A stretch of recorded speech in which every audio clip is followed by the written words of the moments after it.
Hello, hello, hello. Welcome everyone to the Wednesday RQ streams with me, Anil. Hello, hello, hello.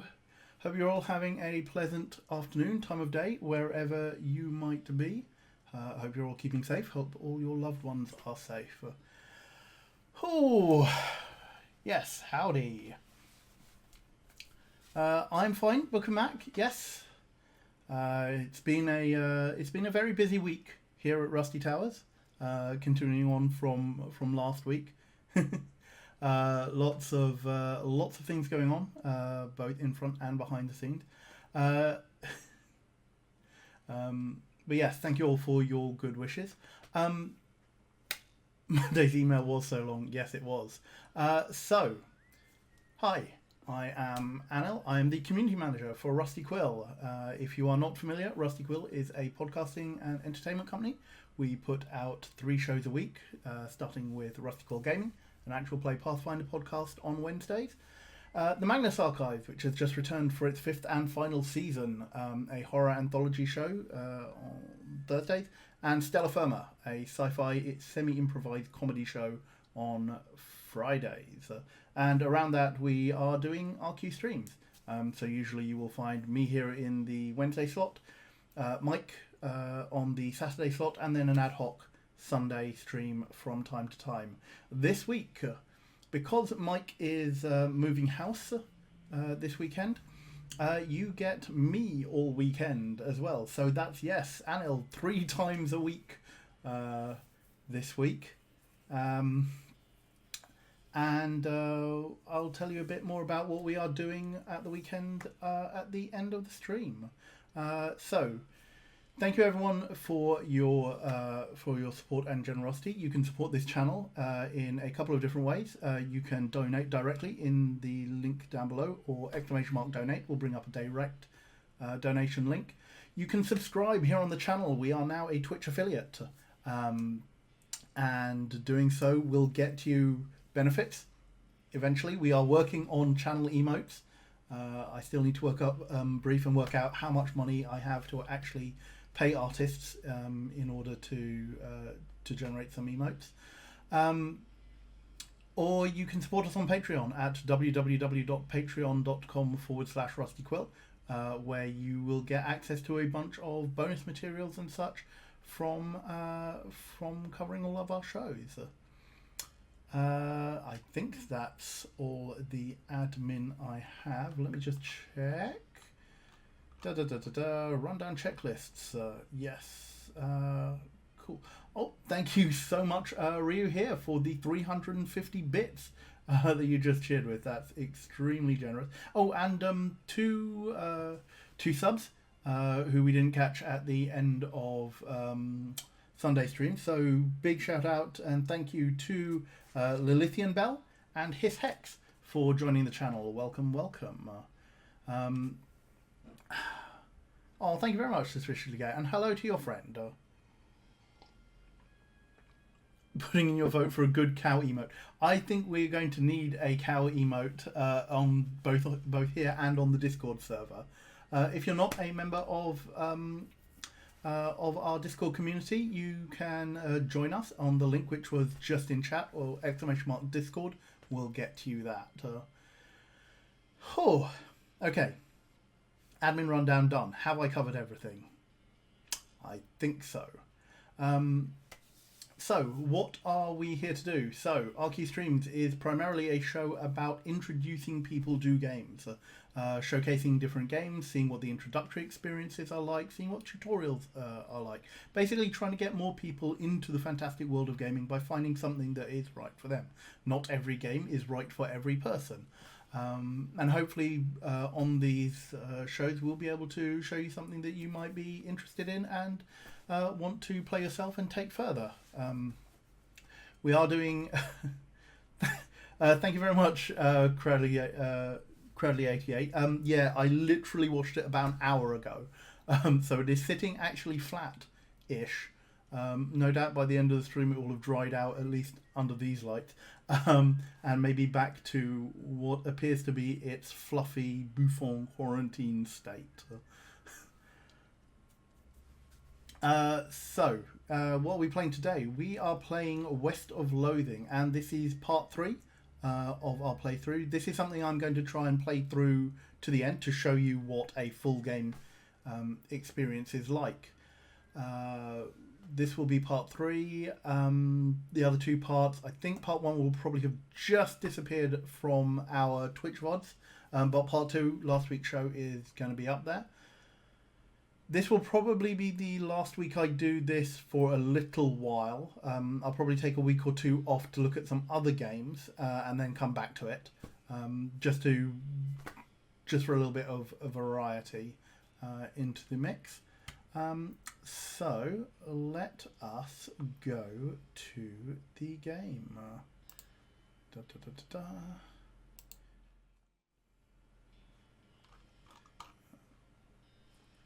Right, have I got everything up? Yes.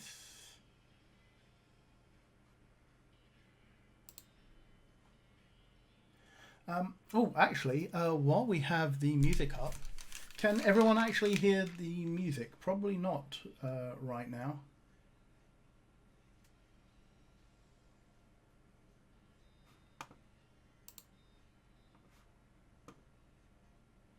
You can't hear me? Yeah, okay, right, fine. Let me just up that a little bit. There we go. Still a little quiet, no music at all, can't hear the music. There it is, now we can. Okay, how is the volume level, sir?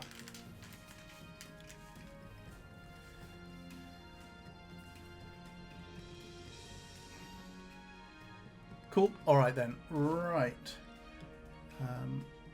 Actually, what I am going to do is I am going to turn it down a little for me.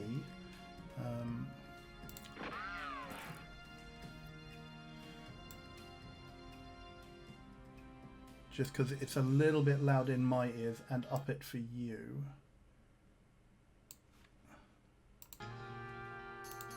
How's that?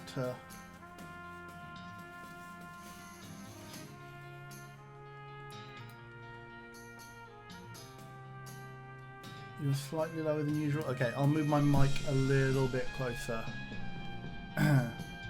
Right. How close do you have to be with Tumble Steve before you can call him Tina? Well, I think I've managed to set things up now, Stixer, that at least for the simple things, Mike isn't going to be too upset with me. Cool. Actually, while I have got this music up, I actually just wanted to do a quick shout out to our new friend, one Jacob Burgess, whose birthday it is today. And I thought it's probably fitting, given that we've got the music of his friend Ryan Ike behind us, to wish him all a happy birthday. So Jacob, if you're watching, happy birthday from all of us at Rusty Towers. Hope you have a fantastic day.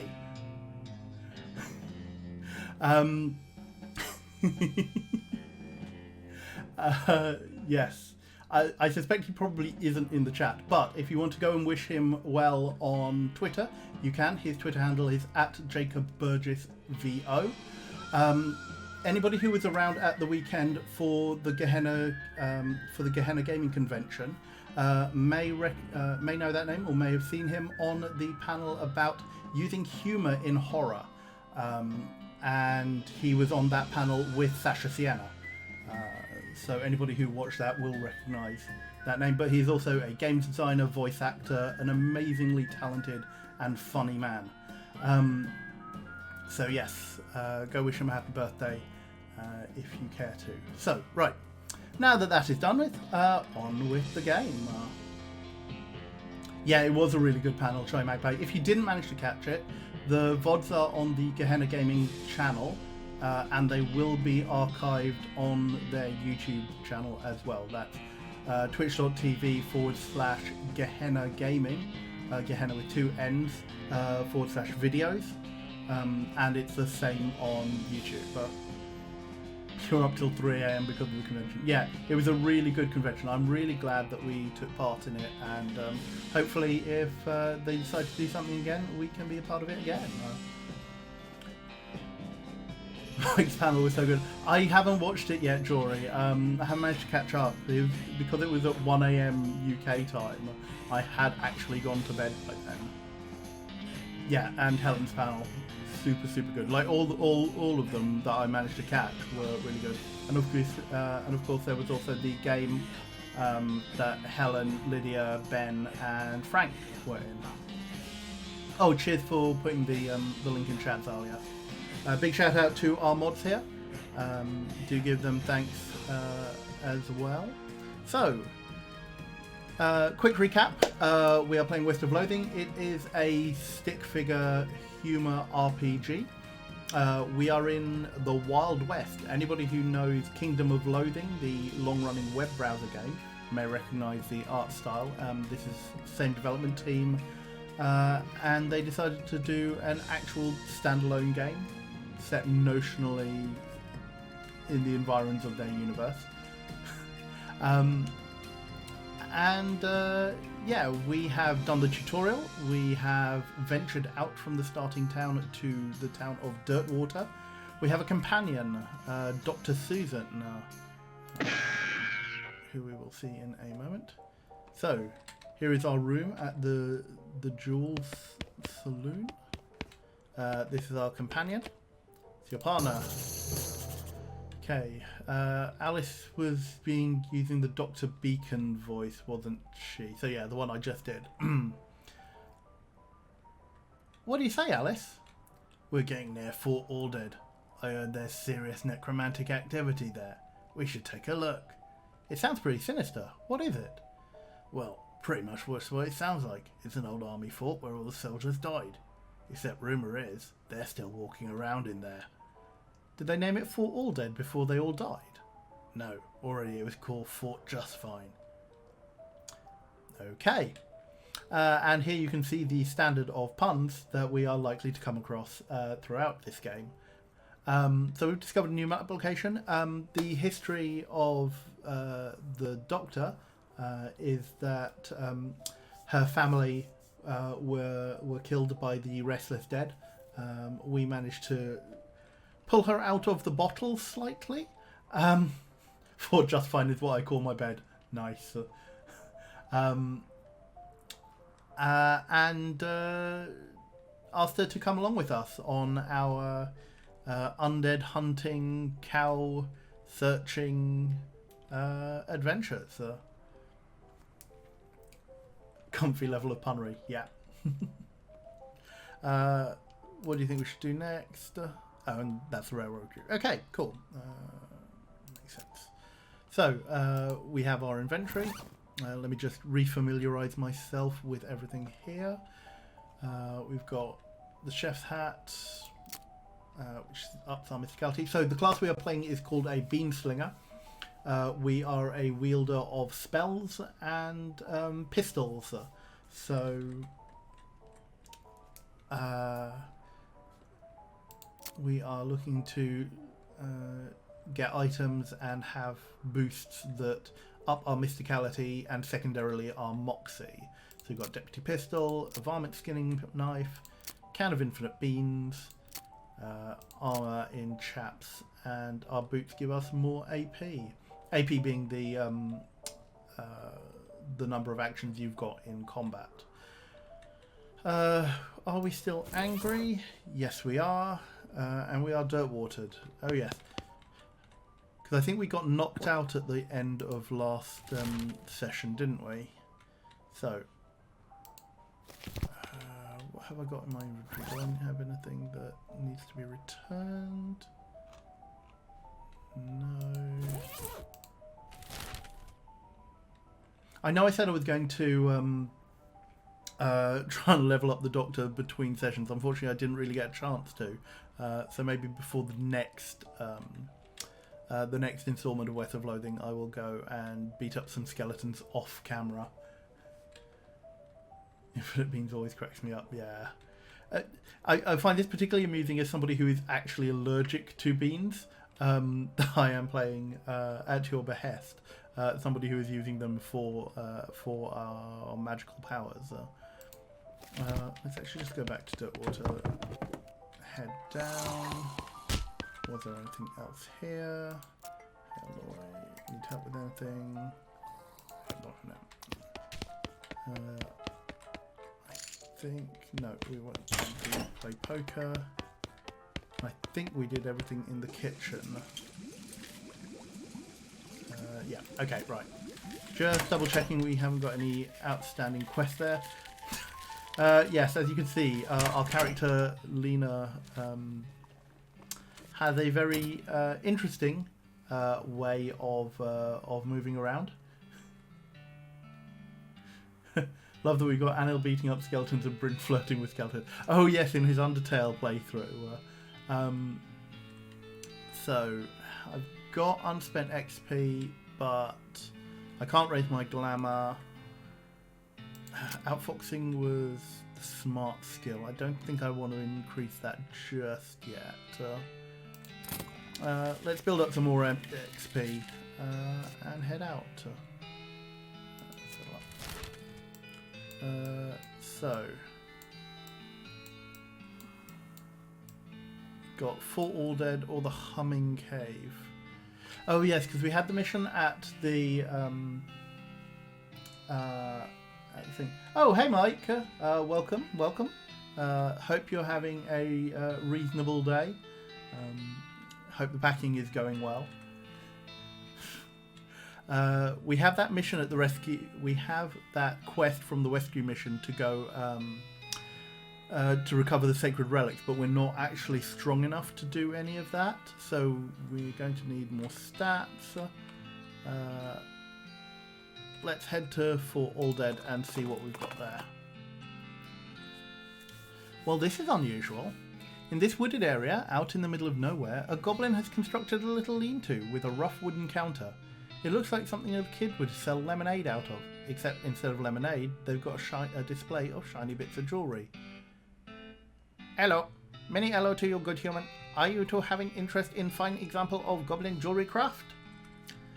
So we can either rob the goblin by fighting it, talk to it, or leave it alone. No.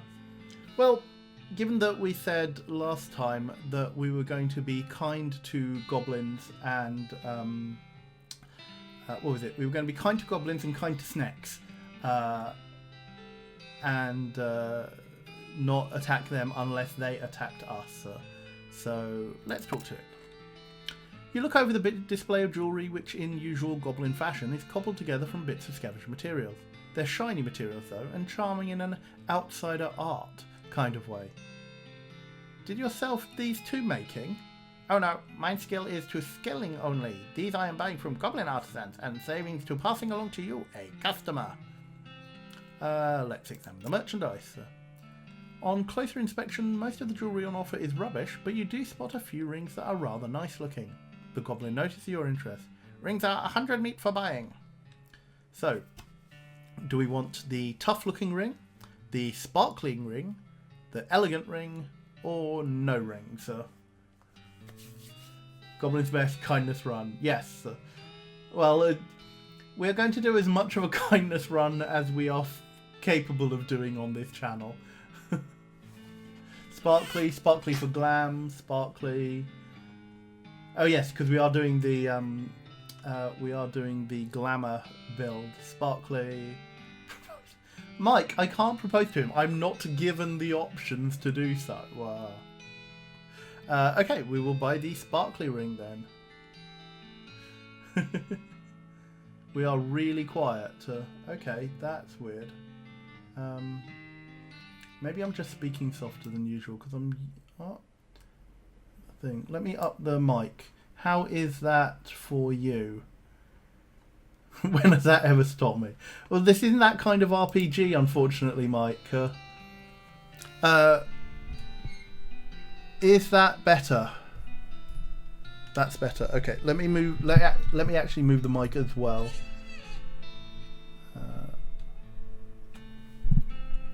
Sorry, I was messing around with it this morning because I had to record a bit of promo as well.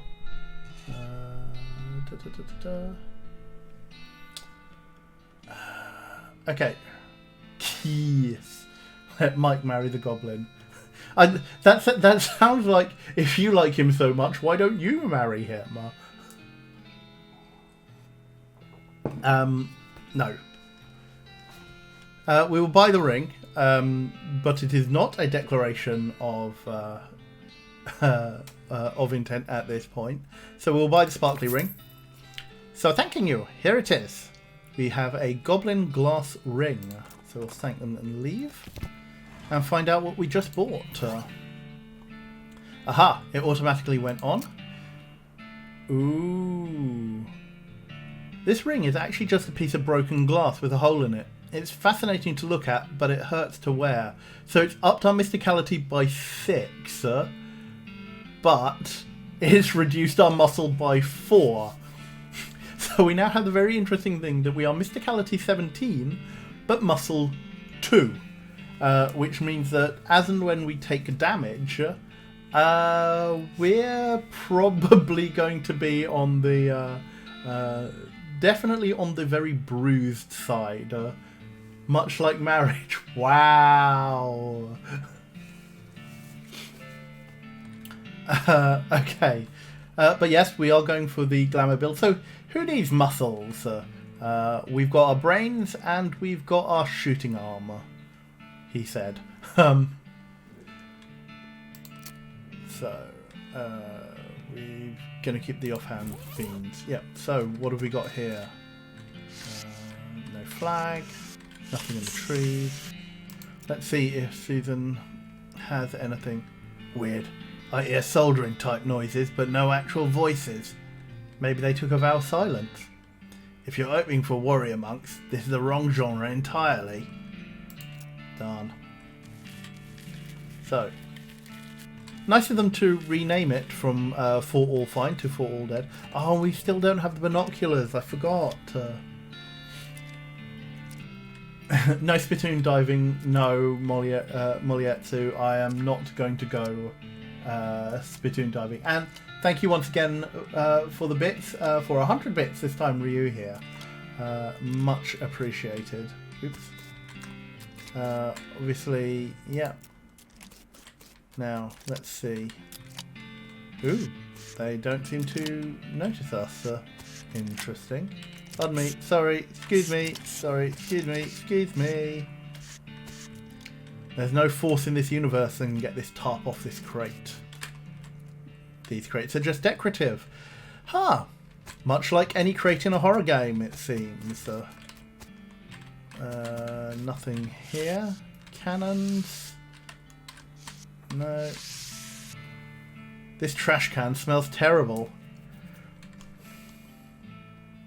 They don't notice us now. Yeah. So. Dig. Dig. Dig. How glamorous is it to be digging through a trash can, though, chat?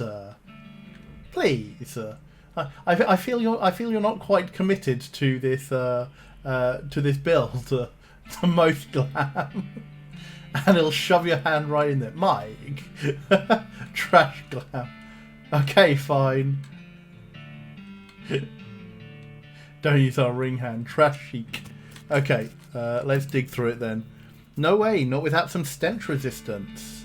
Ah, we might actually have something that gives us stench resistance. What did we have? We had the flowers, didn't we?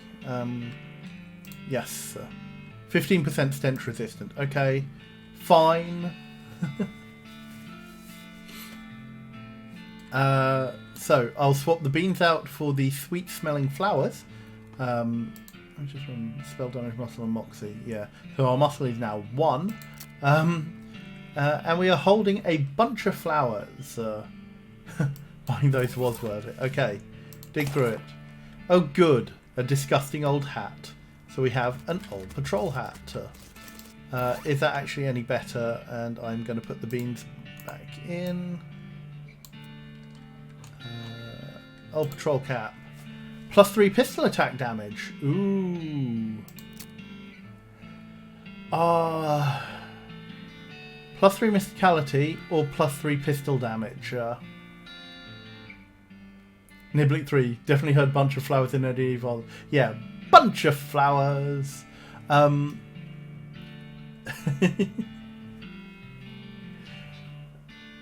What you missed, Mike wants us. Yes.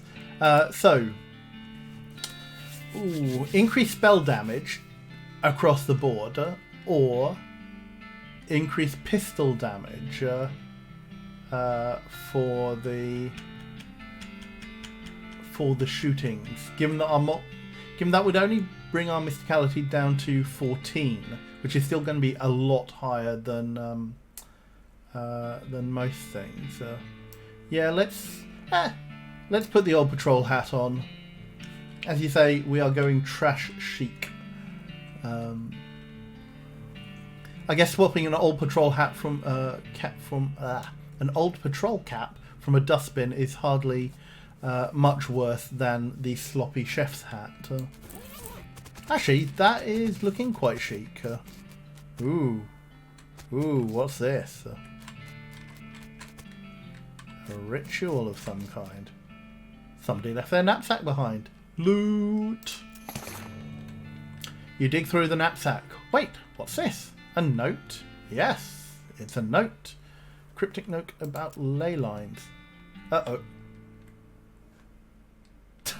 Oh, Mike. Admittedly very in keeping with the game, but yes. There is also an evil-looking leather-bound tome. Intermediate Nexmex. The last thing is a little diary, which you decide to leave in there in case the owner comes back looking for it. Read the diary or ignore it. It's a lightener, yes. We have found another lightener. That being said, we've got basic Nexmex, but I don't think we really want to carry on going further down the necromantic parts. Paths. Wow, I can't talk today. Defo read it. We're too nice to read other people's journals. Are we though? Be nosy. Okay, let's read it. It seems to have been written by one of the necromancer's cultists. He and several others were reanimating the dead soldiers here, on the theory that the best undead army would be a literal undead army. The hitch in the plan came when they raised the officers, who decided they weren't going to take orders from a bunch of weirdo civilians. The last entry suggests the author and his cohorts were planning on abandoning their station and reporting back to the necromancer, but the entry ends abruptly in the middle of a sentence. So a bit like that. Oh dear. I still haven't figured out where that sound is. I need to take it off.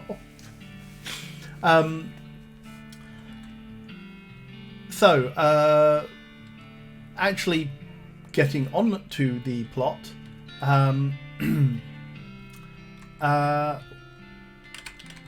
we have found references to a capital N necromancer who is responsible for the death of Dr. Susan's.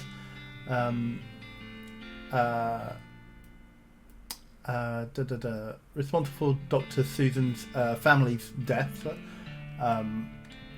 and who I suspect is probably one of the big bads, if not the big bad for this game.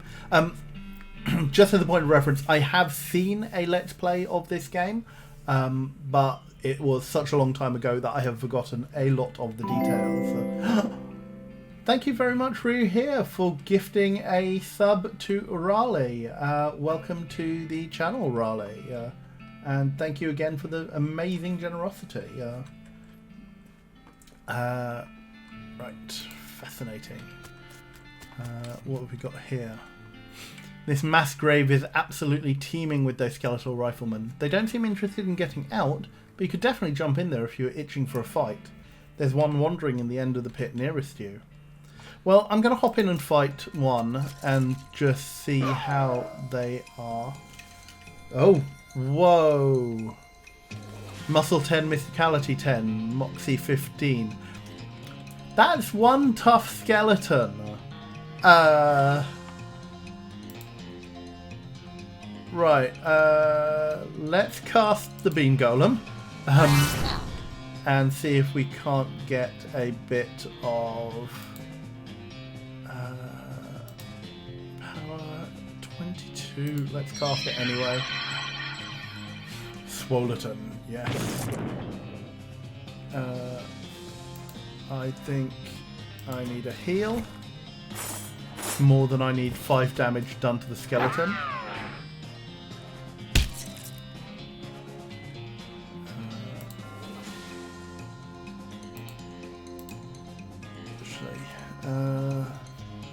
So smelling salt that will gain me an AP.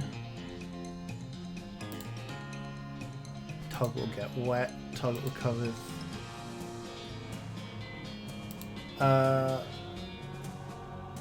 I think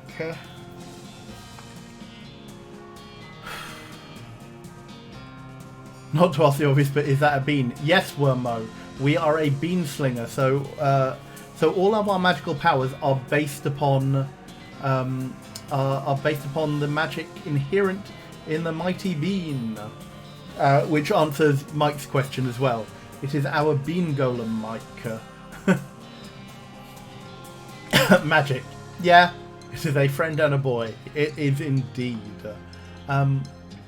Okay, so I can try carrying on shooting it.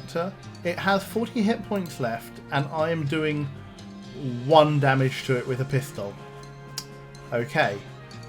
That's because it's got a really high moxie as well. So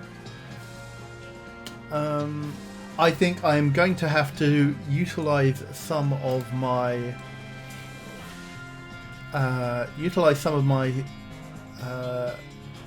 my supplies. We'll get an action point back with that. We will cast a spell again.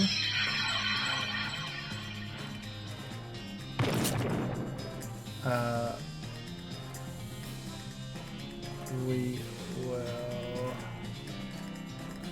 heal the we'll heal the bean golem just so that it can take some extra damage.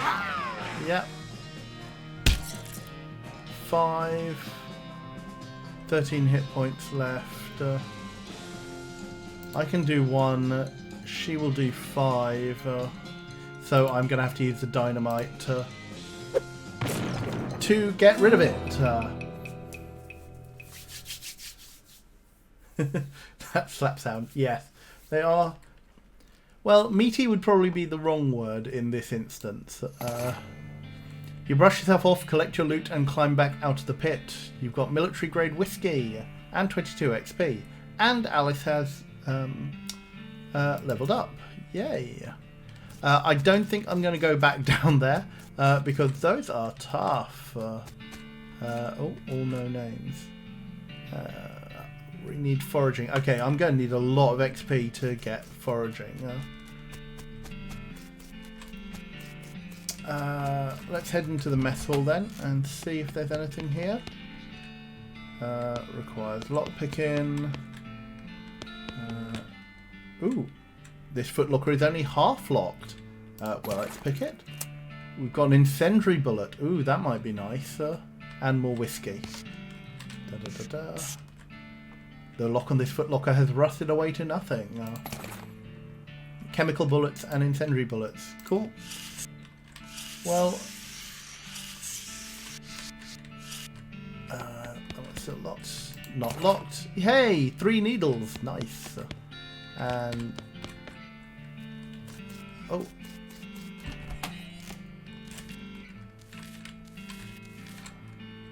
ooh, kitchens. Anything in the stoves? Never know. There might be. Oh. Shell was filled with the skeleton army's food. Well, they don't need food. You pick up a can at random and read the labels. Smoked oyster shells in lard. Disgusting. Grilled grubs in syrup. Well, I mean, come the revolution, we might have to all be eating those sorts of things. Cured maggots, crushed spiders, grilled fish eyes in water. Yeah. Grilled chalk. Okay, we're just going through. It's the Waitrose reduced basket. Ouch. So, is there going to be? These toilets are all very clean. It's a toilet. Its flush is missing. Flush handle is missing though. Hooray! 1 XP for flushing a toilet. 2 XP. 3 XP. Oh. This table has a little model of the region on it. Giant map of the region. Can I take anything? No. Okay. Well, there doesn't actually appear to be anything else I can do here.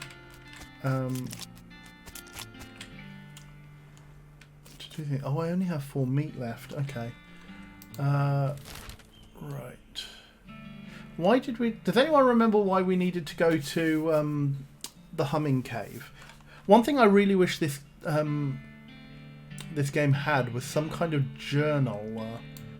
Because it would be really helpful to know what my quest log was.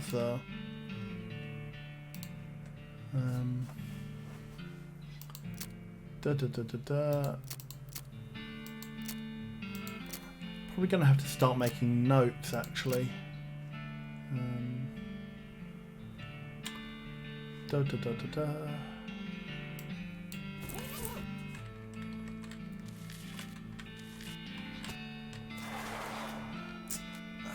Okay, let's go somewhere else and see. Can't go to the rescue mission. I think the mine is to get the plant for the rescue mission.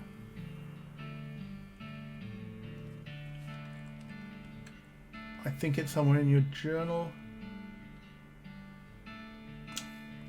If there is, I can't remember where it is in here. Let me see if there's a...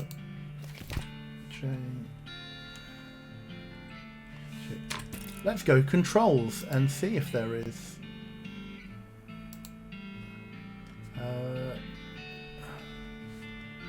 Map, UI, combat, actions.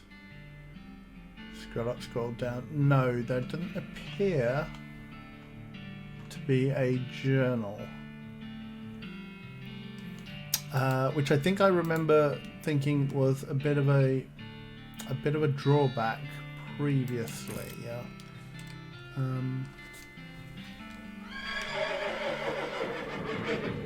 Oh, that was a bit louder.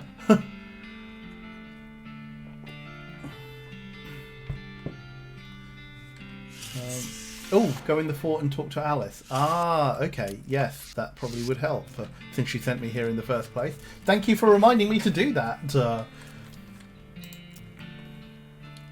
Holy goddamn. Yeah, this is a little intense. We have to do something about this immediately. Any ideas? Well, only one I can think of to get rid of all of these things all at once would be to poison them somehow. That isn't very doctorly. What? You never heard of vaccination? Look, would you rather fight an army of skeletons all at once, or find a way to slip something in their food supply nice and quiet like? Ah, okay, right. Oops. No. Some of these things are a little bit trigger. So, is this going to give me a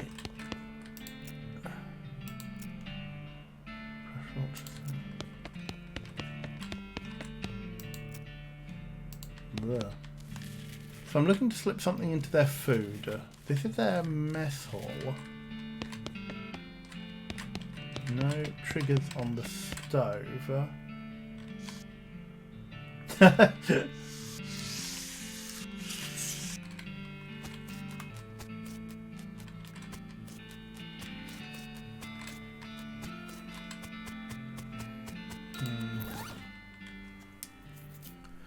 Well, that's actually... Oh, we forgot to read this. This is the cryptic note we got. Aha! time you started gathering clues about the whole perambulating dead situation that's going on around these parts. You grab a notebook and paperclip the note into it. Necromancer Journal. Let's read the Necromancer Journal. You found that note about ley lines, but you don't really know what they are. You'll need to find someone to help you. Somebody smart, or somebody who knows a lot about magic. Okay.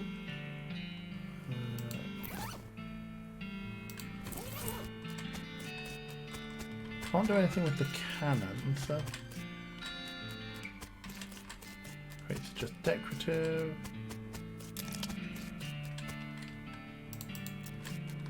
Does Alice have anything more? What do you think we should do next? Okay.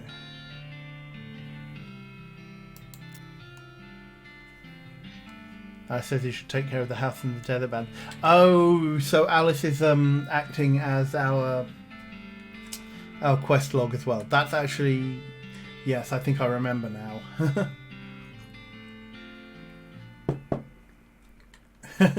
Love that. Somebody smart and someone that knows a lot about magic are two exclusive things. Yeah, may very well be.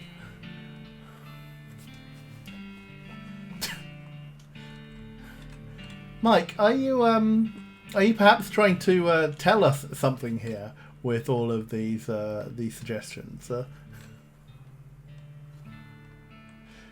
Take a page from Ben's book and try to give them all scurvy. Oh yes, the humming cave was where the purple grass was. Excellent. Right, okay, that's why we want to go there. Duh. So let's go to the map, fast travel to the humming cave. There's a dusty wooden crate lying near the trail, and it turns out to be half full of old dynamite. That's probably not something that should be lying out in the sun like that. Yeah, we'll just make sure that dynamite is... Ooh, 5 sticks of dynamite. That's really tasty. You carefully pick out the freshest looking sticks and get away from the rest as quickly as possible, making sure they are safely stored. Marry the dynamite. Ooh, that... I feel that's a relationship that would get kind of explosive, Jory.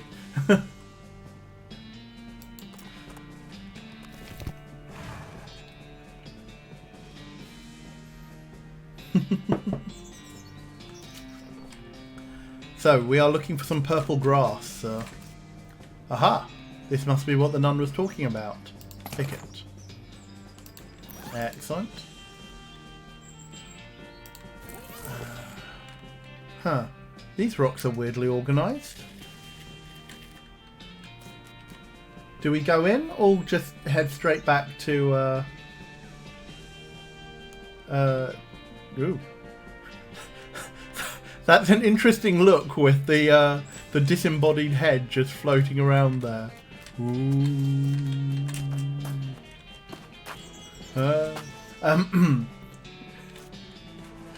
Okay, let's go in. We have a lamp. Do we have a shovel?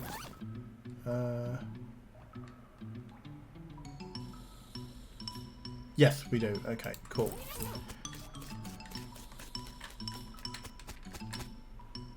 You might be able to... Requires muscle 10. I ain't getting that anytime soon. That snake isn't going to let you pass without a struggle.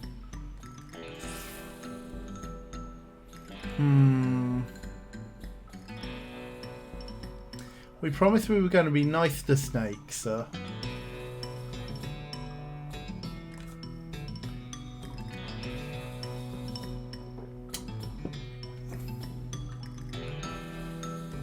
Okay. Since we don't actively need it right now, we are going to avoid fighting the snake, head back to the mission. You've crossed paths with Wandering Sally again. What was this? What was Sally's voice? Oh, I can't remember. I'm probably going to have to end up... I'm probably ending up giving all of these people different voices every time that that we meet.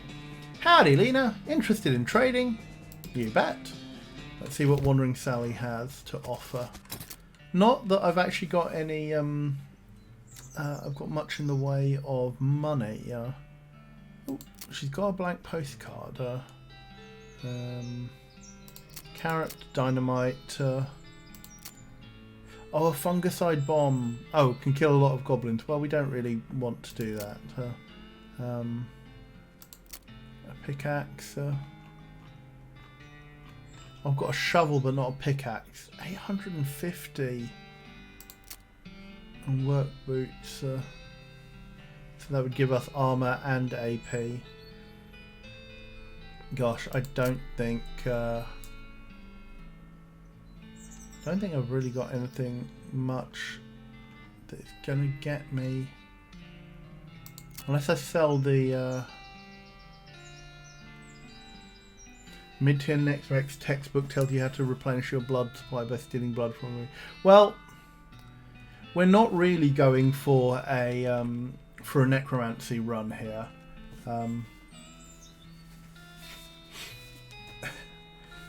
So I think even with selling the thing, I'm not going to get enough for the pickaxe.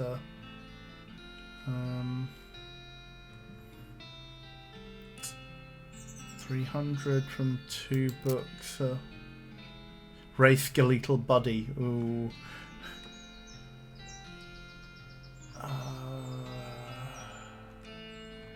I just don't have enough. Okay, I'm gonna have to give that up for now and go looking for more money. Ooh, more dynamite. Wow, this game really wants us to blow things up.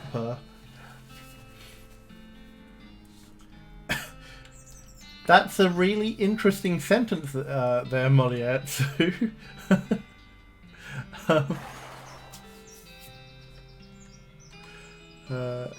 Okay, so nothing on the tree. Let's give. Welcome back. Were you able to find the humming cave and the purple grass? Yep, here you go. Wonderful. Thank you very much. Blessings upon you.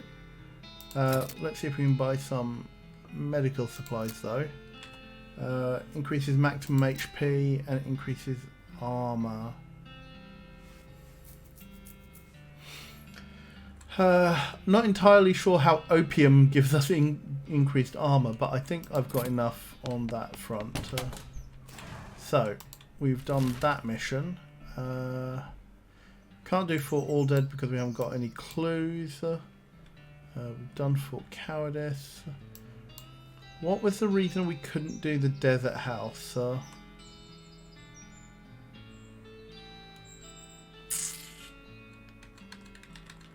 Lots of little bits of a problem, yes.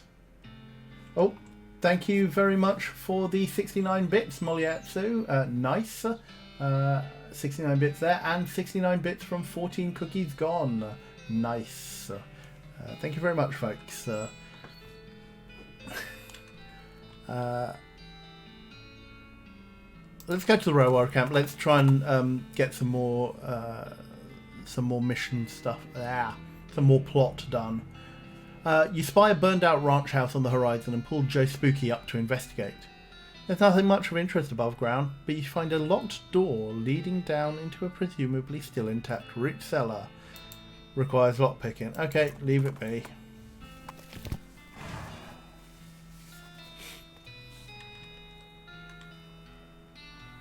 The Manifest Destiny Railroad Company. Ouch. Can we get on? No. Ooh. Oh no, there's somebody aboard the train.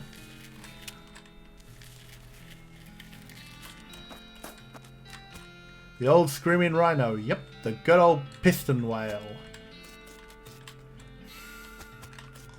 This guy should never be put in charge of a switch. He's too busy playing with his watch task to get any work done. Ask him where he got it. Say, that's a nice watch. Where'd you get it? I bought it from this gal what runs a store down south of here. Name of Buttonwillow something? Oh yeah, I know that store. Yep, Real nice store. Real nice watch. He goes back to fiddling with his watch. Okay, cool. The old metal buffalo. Yep, the good old steel ram. All of those sounds like very, very dodgy euphemisms. Take the watch. I can't take the watch from him. She's not getting much track laid, but she's an expert whistler. That feels like the punchline to a bad joke.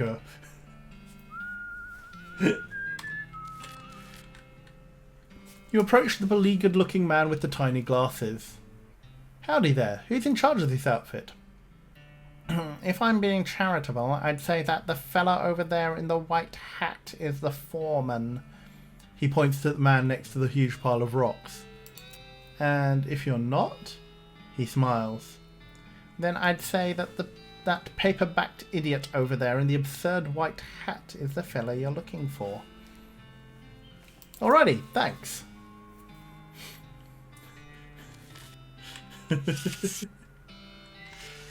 Yikes. Skating. Hi, are you in charge? I was wondering if there's anything I can do to help. Oh, what voice? What voice? What voice? You want to know something? I love trains. Oh?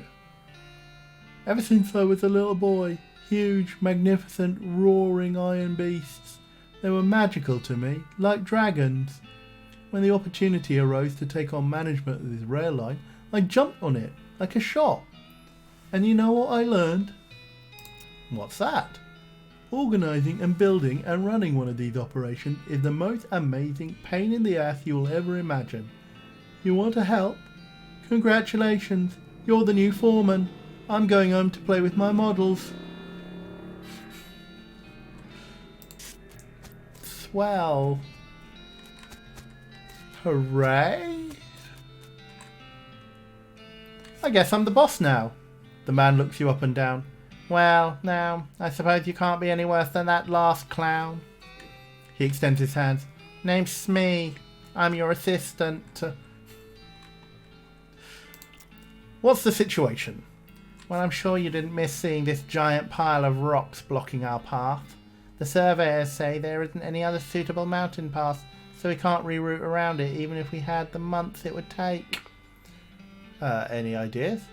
Well, by my calculations, we could dynamite it clear without too much trouble. Problem is, it'll take a lot of dynamite. A whole year's worth, I figure. We used to keep that much on hand for emergencies such as this one, but the pack of goblins stole it all. Sneaky little varmints. I think the voice was slipping there. Ooh. Alright, I'll get it back for you. Glad to hear it. The goblins are holed up in Gustafson Gulch. It's a real rough place. You might want to spend some time getting the lay of the land and honing your fighting skills before you head that way. Especially if you plan to go in guns blazing. We don't need that specific dynamite though. Any you can lay your hands on would be fine, so long as there's enough of it. Well, I'll look into it. How much are you asking for? Any luck? Any luck finding a year's supply of dynamite? The passengers are getting restless. No, okay. This looks like it's going to be a... let's examine. You examine the dynamite. It occurs to you that if you had, 52 of these, you could probably crate them up for the railroad company. 52. Okay, we're a little bit way short. Now you want a conversation with me as Smee and Alex is... wow.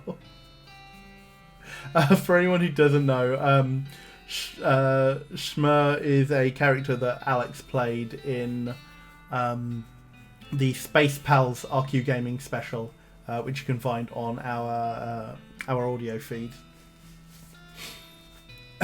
How do they expect anyone to get by on one stick of dynamite per week? I'd like to know.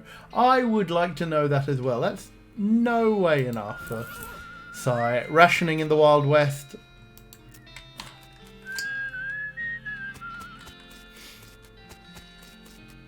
Okay, so where do we want to go? We want to find more dynamite.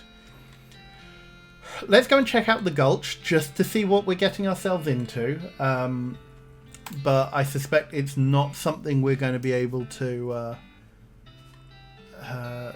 deal with just yet. Well, here's an unusual sight. An old boat out in the middle of the desert. If this were a beach, you could call it beached. But you can't call it deserted because there's someone in it. Oh. That someone is a skeleton wearing a helmet with horns on it. He looks pretty bored and is idly polishing the dragon-headed prow of his ship. You think maybe he's been here for a very, very long time indeed. Well, it's a skeleton. We're not going to give them much quarter. Speaking of things, a Beowulf, yeah. So let's fight. How bad? 48. Okay, that's not. Oh gosh. The muscle loss is really going to be hurting us. But, okay, that is the path we have chosen to hoe. So, let's cast our beanie friend. Cast a spell. Oh, that was not the spell I meant to cast. Oopsie. Well, we've upped our armour. Let's shoot him. Oh, at least this will do some damage. So, yeah. Oh! She's got Bone Saw. Oh, Alice will instantly destroy a skeleton. Ooh, chat. We've leveled up enough. Do it. Right.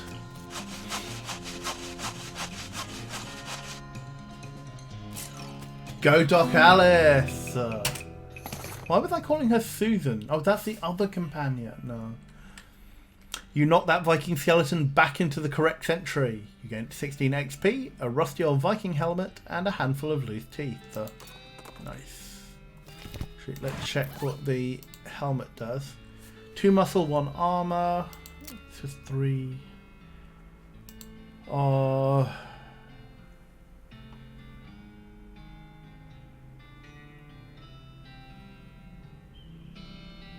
Do we want the helmet or do we want to keep the patrol cap? Do it for the muscle. What do you think? We can either stick with the +3 pistol damage, or actually give us... Yeah, which one is most glamorous, actually? Let's put this on and see. So, we have the slightly battered old patrol hat, or the Viking helmet, the rusty old Viking helmet. Which looks more glamorous to you, chat? Viking hat, Viking glam, helmet is on... Oh yes, it is on brand Rusty. Yes. Viking glam, welcome the Rusty Viking. Okay, yep, cool. So we're actually back up to full muscle, cool. And a bit more armor, so hopefully that will increase our survivability here. So, ooh. A fancily dressed goblin steps forward. Hi, hello, being a mayor, welcome. Now going away, please. The goblin seems friendly, but blocks your entry into the gulch. Well, let's talk to him. Can I not coming in? Sorry, only for goblins being very private. Requires outfoxing too. Okay, just leave.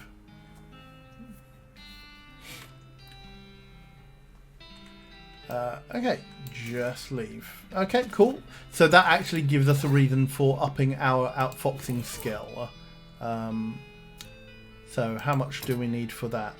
Oh, we have 104 XP. Let's up outfoxing and see if that helps. Talk to the goblin. Aha. Outthink him. This is not very nice. Don't you want to fostering better of human-goblin relations? I could be new human ambassador, and you go to Human Town being their goblin ambassador. I'm guessing that might be a good idea. Diplomatics, yes, okay. The mayor shakes your hand and starts working towards dirt water. Wow. Good. What have we got here? The sign says nothing interesting in Goblin. Okay, that's... The sign says library in Goblin. You listen at the door.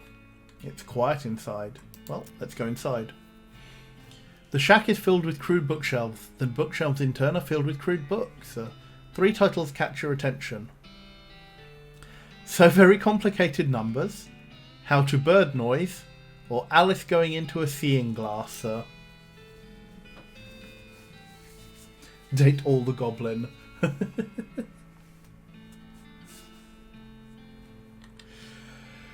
Which one do we want to read first? How to Bird Noise, How to Bird Noise, to Bird.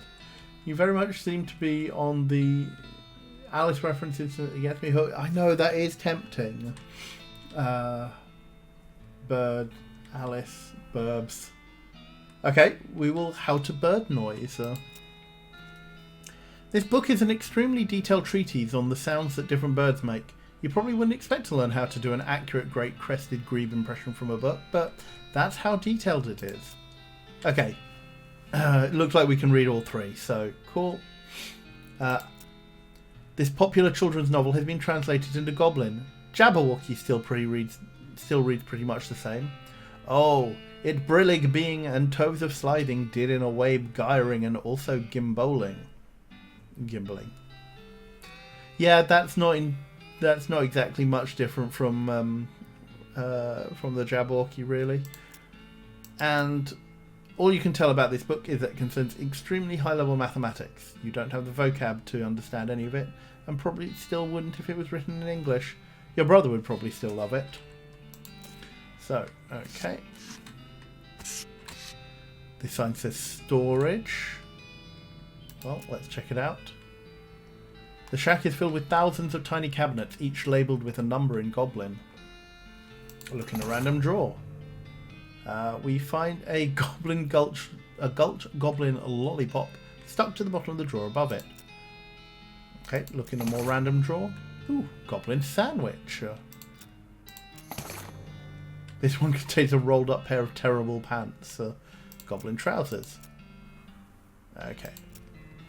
So let's see if the Goblin trousers do anything better for us than thick chaps. So we've got 1 armor from our chaps. Ooh. 3 armor and 2 moxie loss. These crudely stitched pants are solid, but boy are they not fashionable. A sandwich made for a goblin or a sandwich made of goblin. Hopefully the former, but we'll look at it in a moment and see. But are they glam? Is a loss of 2 moxie glam?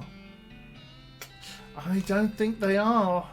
So we're going to stick with our simple thick chaps. Let's have a look at the Goblin sandwich. Oh.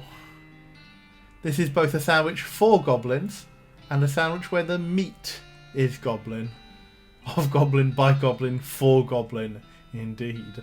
It would increase our moxie by 5 for the rest of the day, but decrease muscle and mysticality by 3. No. Let's not go there. What does the lollipop do? Ooh. Mysticality by 3, but reduces muscle and moxie. Okay.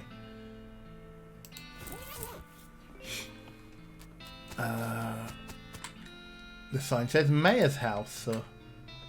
Well, obviously because we know the mayor had gone to Dirtwater. The shack contains a bed and a desk. Investigate the bed. It's made of cactus logs with a blanket made of woven together cactus needles. That can't be comfortable. The desk is strewn with folders. You notice one that says important secrets on it. Read it. Lotus Flare just breaking and entering everywhere.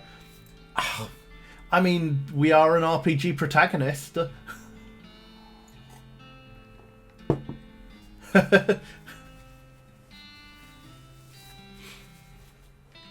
Secrets, read. Yeah, okay. You learn a variety of secrets, but though the only one that's actually pertinent to your circumstances is that there's a spare key to the treasure cave in drawer 69105 in the storage hut. Aha. Well, let's go back to storage and look in 69105. And we find the Gustafson Gulch treasure cave key. Keep digging around. No, okay.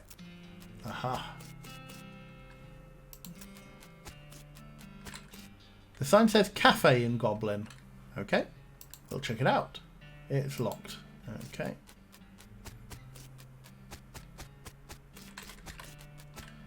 Let's harvest cactus beer. Okay, well that's obviously the cave, but let's yeah, we're not going to go in fighting. What is this? Oh. Guard barracks. Okay. Hang on, take off. What building is this? What does it say? The sign says theatre in Goblin. You press your ear to the door and hear someone delivering what sounds like lines from Hamlet, except in Goblin tongue. From this vantage point, you also notice a sign next to the door reading "Backstage entrance here it being," with an arrow pointing to the back of the building. Thank you very much, Rio, here for gifting a sub to Ink Smudger. Welcome to the channel, Ink Smudger. Oh, sorry, nose is being really itchy today. So, we can either go in and break a leg and fight, which we have opted not to do. Hamlet should only be performed in the original Goblin. Oh, Lotus Flare, no. Hamlet should only be performed in the original Klingon. Fun fact, I own a copy of the Klingon Hamlet. It is actually in a box, buried in a box somewhere, somewhere at my parents' house. But of course I do. Would you expect anything else? Look, hang on. One moment, chat.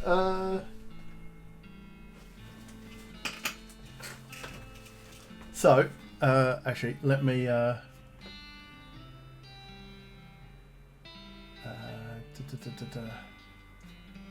is it?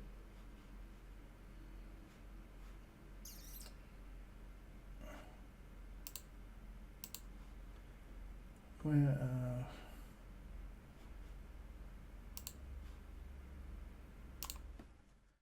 Just bring it back to this. This is actually sitting on my shelf as it is right now. A pseudo car manual guide to a Klingon bird of prey Braille class.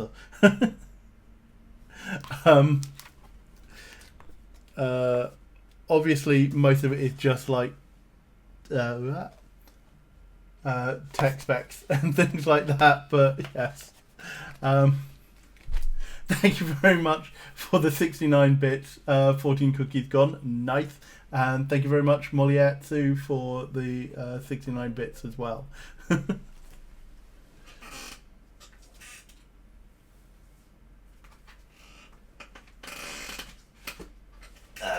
For those interested, yes, that is the Haynes Owner's Guide to the IKS Rataren. Oh, hey, Brent.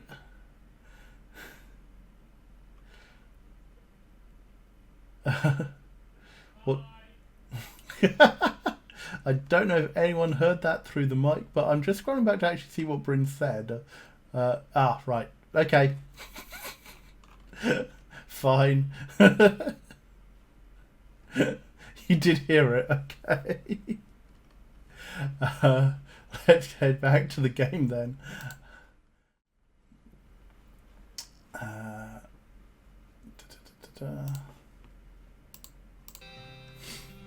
So, we will head. Shall we head backstage or just ignore them?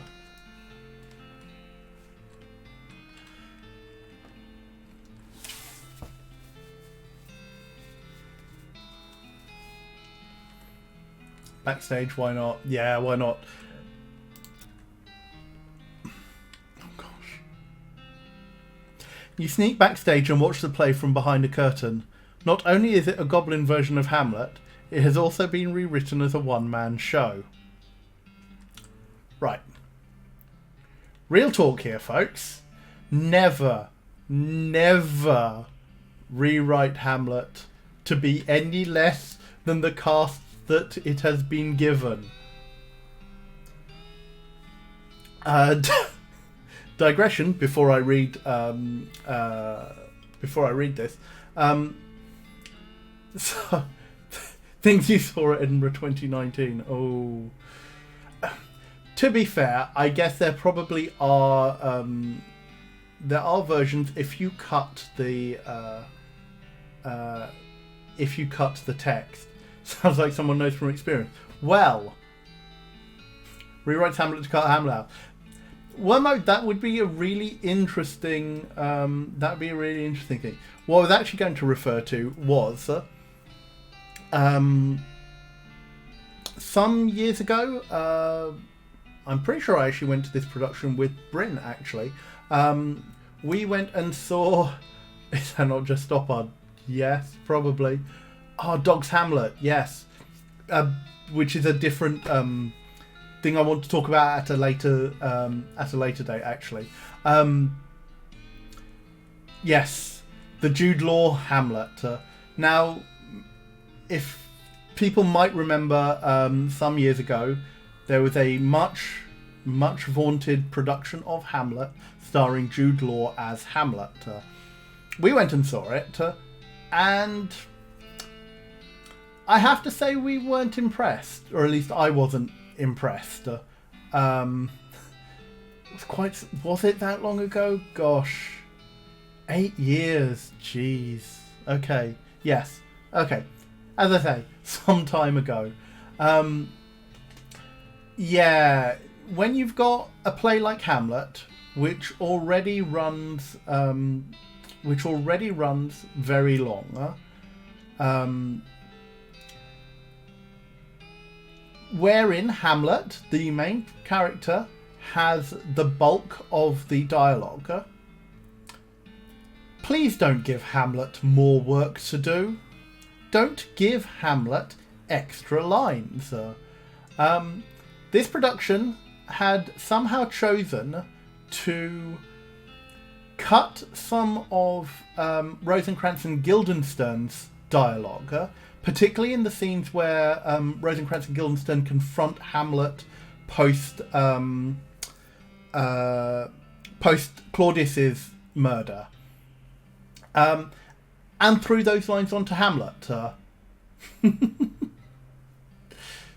Yes. That was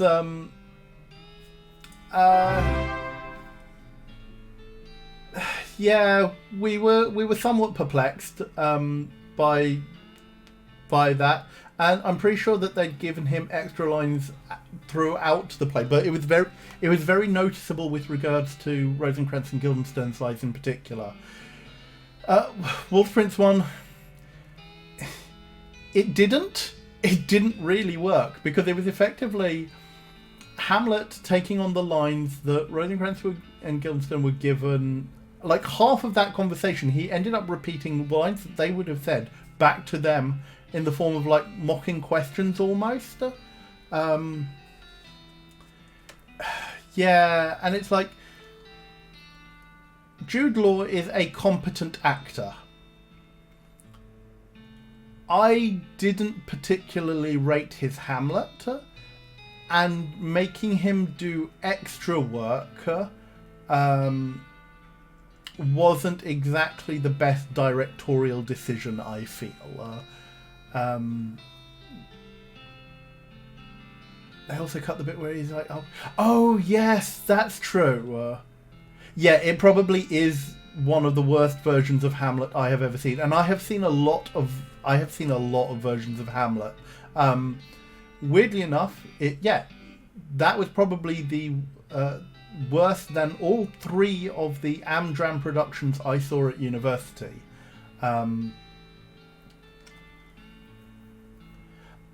Not Bianca. Yeah, I don't know why they did that. I do not understand the directorial decision to do that.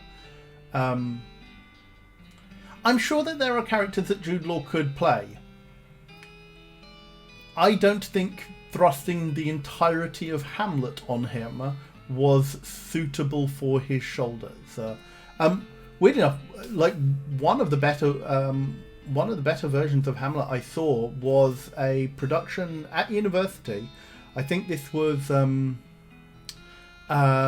Robinson College Amateur Dramatic Society, where they did a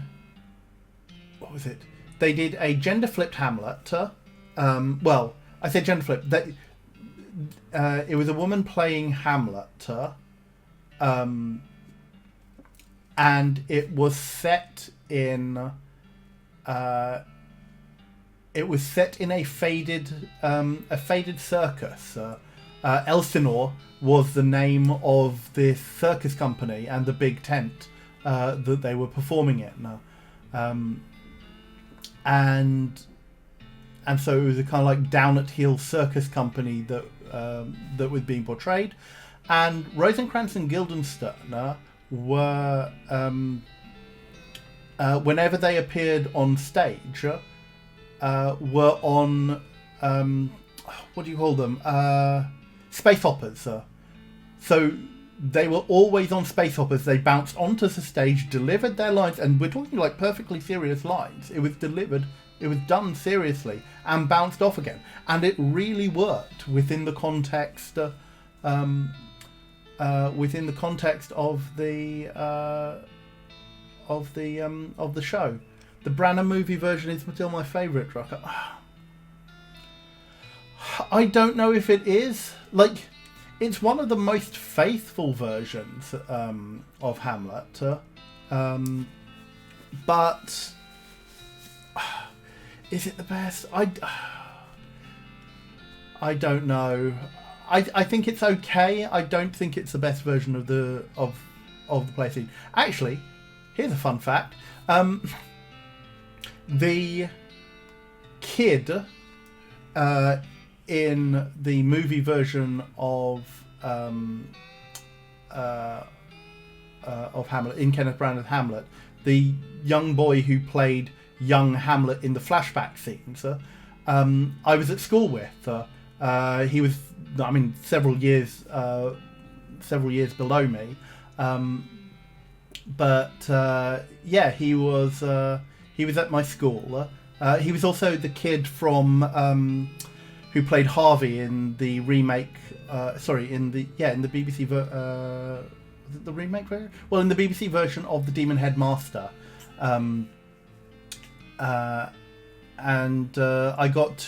did actually get to direct him in a, well, I say direct, in one of our house drama competition. Him and a couple of other actors in the house. We did a reworked version of 2 or 3 scenes from Trainspotting, which I really enjoyed, and we would have won that competition if one of the other houses didn't decide to do Beckett and reprise a scene from Endgame. So it's like, okay, fine. I thought we were being like really novel in doing that, but yes.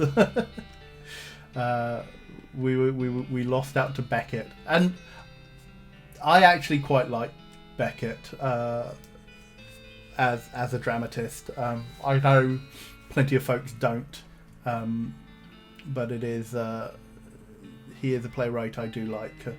Anyway, we should probably get back to the game. Project so much onto Twelfth Night. Yeah, I do have a lot of thoughts about Shakespeare. So let's do this bit. So, you sneak backstage and watch the play from behind a curtain. Not only is it a Goblin version of Hamlet, it has also been rewritten as a one-man show. To being or not to being? Oh, that is a question. Could it be better thinking to suffering a crazy things and arrows? Or fighting so many bad things for stopping them because fighting? To dying? To sleeping? Ooh, to sleeping, hey! Dreaming, maybe. But, oh, problems. If dreaming crazy when living, what dreams having after dying? Wow, pretty weird, probably. Bryn, keep that in mind.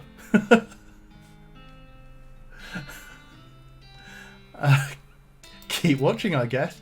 You watch for a bit. The bits where the actor has to do a sword fight with themselves are pretty entertaining. Nice.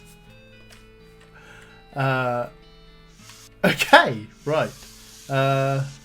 What is here? The sign says red herring storage in Goblin. Now, red herring. Are we actually going to find red herrings in there? Or is it just going to be an empty thing?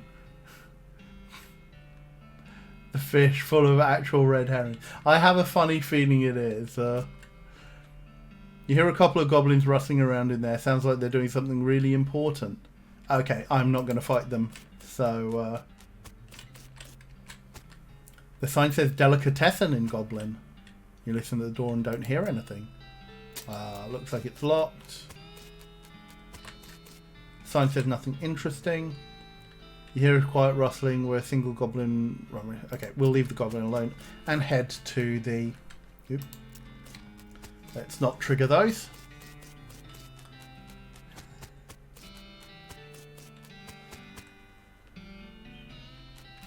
Tragic lack of fish time, yeah. Sadly, this door is locked. Well, we can unlock it and disappear again. Head inside. Ooh.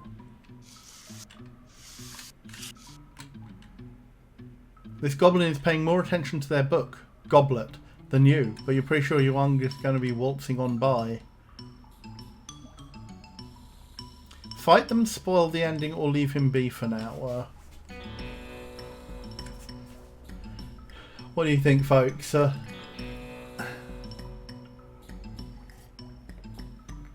Spoil the ending, spoil. Yeah, is spoiling the ending just going to leave to let chaos reign? If we spoil the ending leads to fighting, we deserve it. That's fair. No spoilers, no spoilers. Well, it does seem to be about 50-50, yeah. We do like goblins. Oh, I'm so tempted to spoil. Spoiling is worse than a fight. No spoilers have honour. You're really split. 14 cookies gone. Thank you very much for the nice 69 bits. No fight, only date. Okay, we will leave him be for now.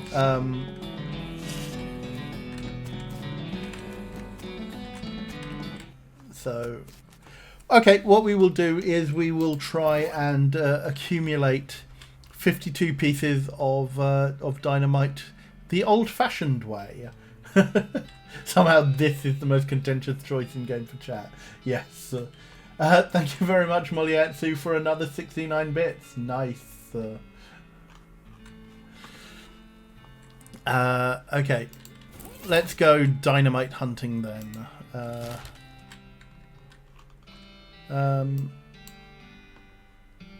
Well, actually, let's go back to the desert house and see... oh! You spot the smouldering ruin of a ranch on the horizon. Ominous. You have discovered the Stearns ranch. Okay, we will go there now then. And see what we can find. Well, hooray! More needles. Yep, okay, needles. Needles. Oh no. Ooh, cactus bits. Haha. Actually, what do cactus bits do? Increase mysticality. Nice. Not that we need mysticality at this point, but oh no. Jethro Stearns, devoted father, died 1895. Mary Stearns died February 18th, 1894.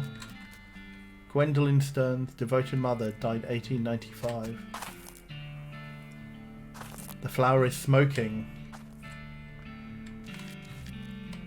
Do we pick the flower? Let's have a look at this. Looks like Jethro's bones were dug up by some varmint or another. No! If there's any grave robbing to be done, we're going to do it. You find a charred locket amongst the blackened bones. You should call it a locket on how it, on account of how unlucky it was to escape that fire. Still no bad cows. Yeah, we haven't actually come across the cows line yet. Digs out Deadland rules. The lock on this locket reminds you why they call it a wow. The lock on this locket reminds you why they call it a locket. Well, we'll pick it. You carefully pick the locket lock. You have a picture of Mary Stearns. Ah. A faded daguerreotype of a little girl. The name Mary is written on the back. It's a photograph of a serious looking girl. On the back is written Mary Stearns, Thanksgiving 1894.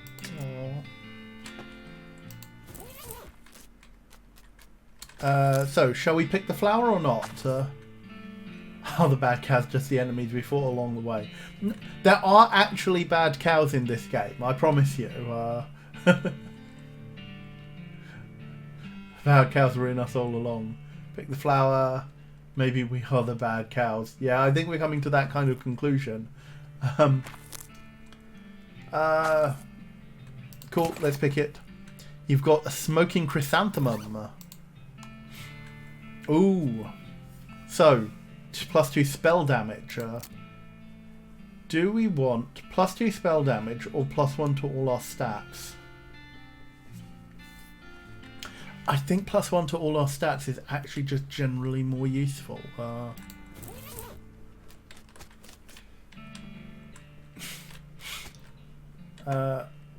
Between the smoke and the noise, you're guessing that the contents of this outhouse are more dangerous than the average outhouse contents. Well, let's open the door. It's a pyrobove! Chat, we have a bad cow! Dun dun dun! A 19 hit point bad cow. Yes, a flaming cow indeed. Well, okay. Oh, it's probably going to have hot resistance, isn't it? What do various bullets do? Incendiary bullets to set them on fire. Chemical bullets, poison. Okay, well, let's cast the spell anyway and see. The apocalypse has gone too far. Comes pre-barbecued. Roast beef, nice one there, non-binary star system. Cast a spell. Is it going to do... Yes! Haha! The outhouse is now safe as houses. Outhouses.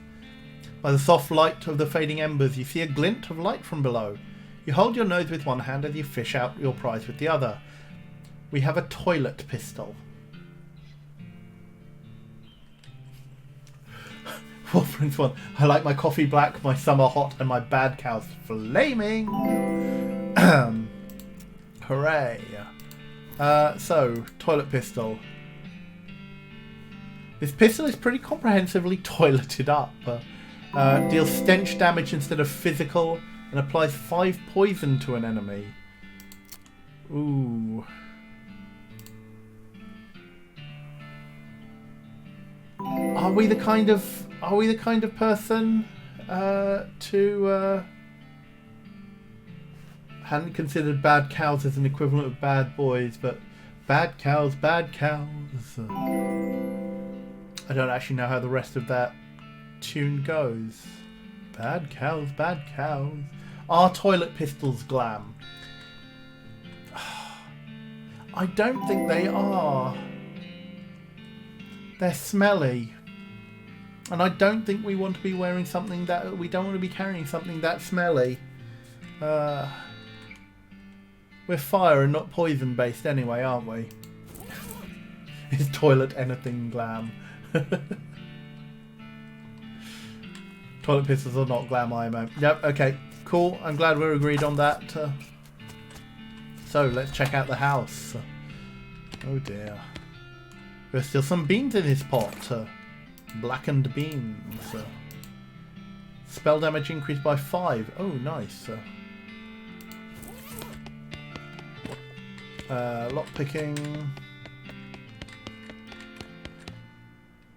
Ooh, investigate. All of the books on the shelf are burned, but you notice something strange about the back of the shelf. Your deft fingers find a hidden catch, and the back panel of the shelf slides away to reveal a secret compartment with a book inside. Mary Stearns' diary. A little girl's diary, browned a little around the edges, but otherwise untouched by fire. Let me just check something. Oops. No. So let's read it.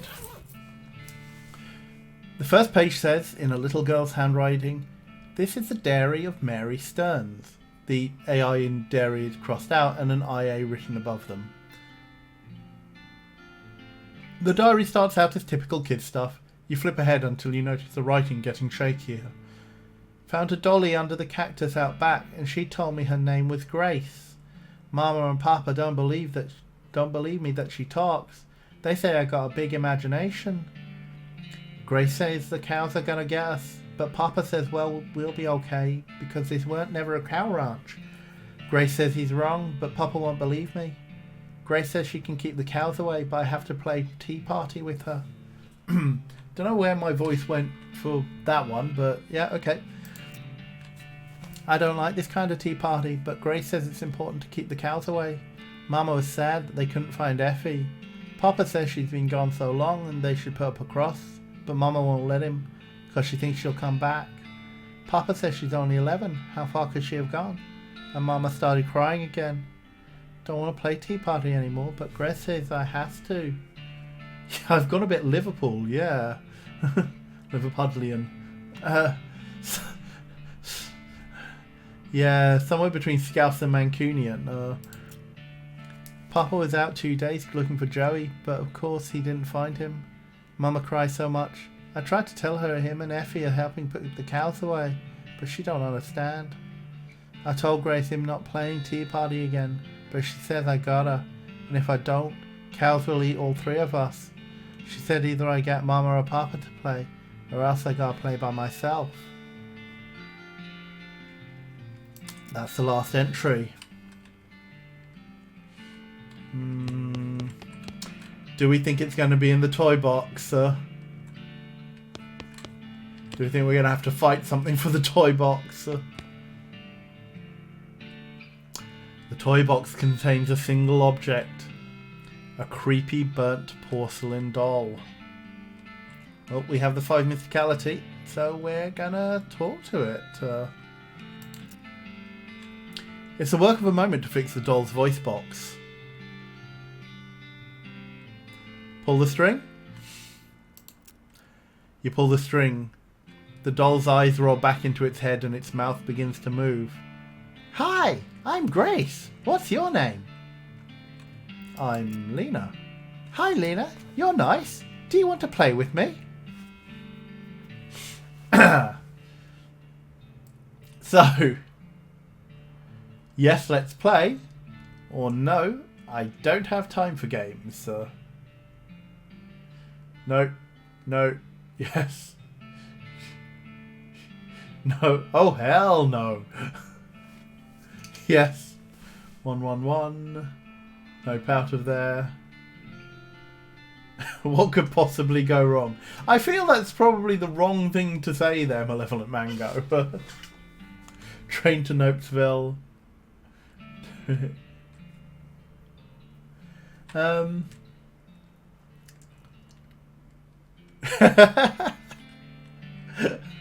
Wow, Master of Thieves.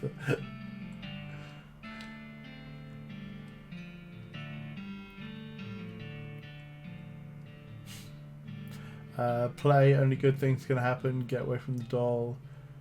Have a bad feeling about it. Let's do it. Okay, let's play. Yes, let's play. Hooray! Mary used to play with me, but we didn't get to finish our tea party before she went away. Will you help me finish it? Well, surely. Hooray! The game's almost over. Mary did such a good job. The doll's eyes roll back forward. Go downstairs and get my cup.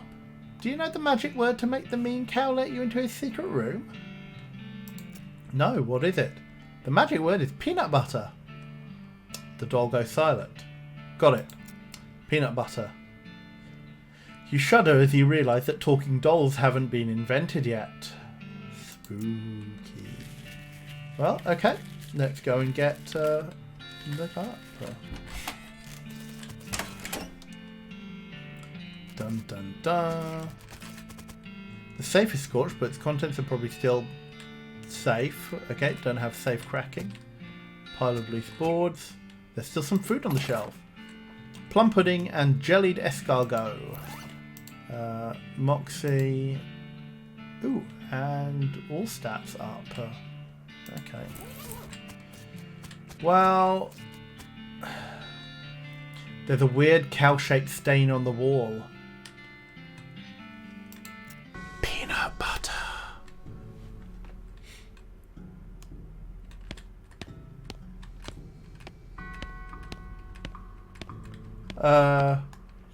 She said cup, but that's more like a chalice.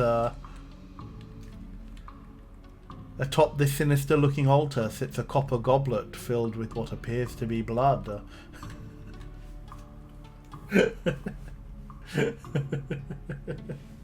Glad you liked that, chat. Well, I mean, it's the unholy grail. Yeah, I think you're probably right, Zalia Chimera. Chalice is just a fancy cup of death. Creepy chalice seems legit. Take it. I mean, we're in for a penny, in for a pound, I guess. A chill runs down your spine as you touch the goblet. We've got a goblet of blood. Okay. This is a goblet of blood from a cursed altar in a spooky secret basement room. It's probably safe and fine and good.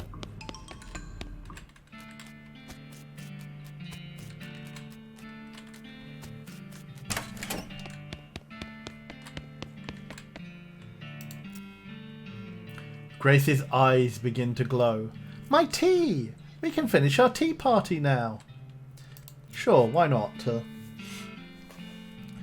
You carefully pour the blood from the goblet into Grace's mouth. Ah! Grace leaps out of the toy box, laughing maniacally, and climbs the ranch house's ruined chimney. She turns to you. See you soon! She leaps to the ground behind the house and scampers off towards the northwest. That's probably fine. Uh-oh, chat. We appear to have unleashed a doll into the world. Hamid voice. Oh dear. Yes. And on that note, I think I'm going to take a bit of a break, refresh my drink, get up, have a walk around. Don't forget to hydrate and take meds yourself, chat. And we'll be back in a few moments, probably about 3 or 4 minutes, depending on how long it takes me to boil the kettle. Take care. See you in a mo.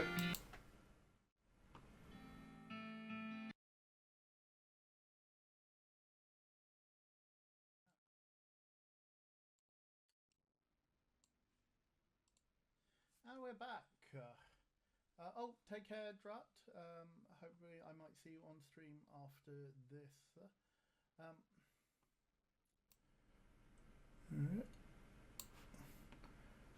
How's that, folks? Is that better?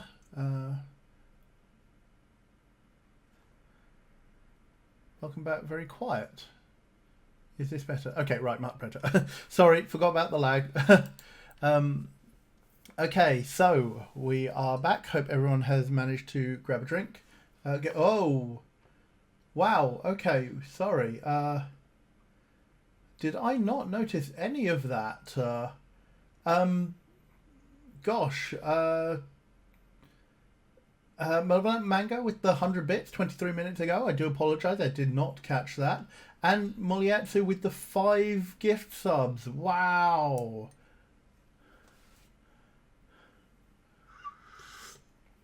Gosh, you've all been so generous.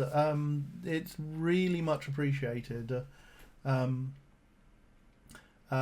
will try and catch who got those in a bit, or for next time. Yeah, but okay, let's get back to the game. Sorry, game audio just stopped. Can you?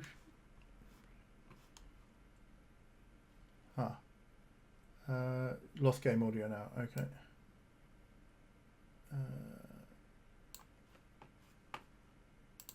How's that? It was on in the break. Lost it when it came back. Oh yeah, because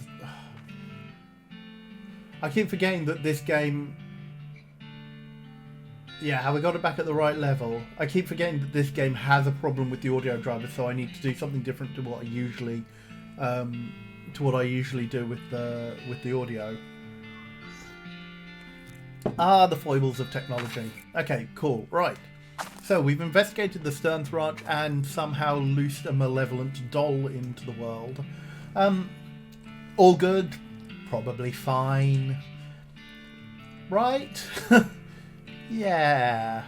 So we're on the quest for the to find 52 pieces of dynamite, but I'm just going to go back to the desert house to figure out what it is, or why it is that we can't actually complete that quest.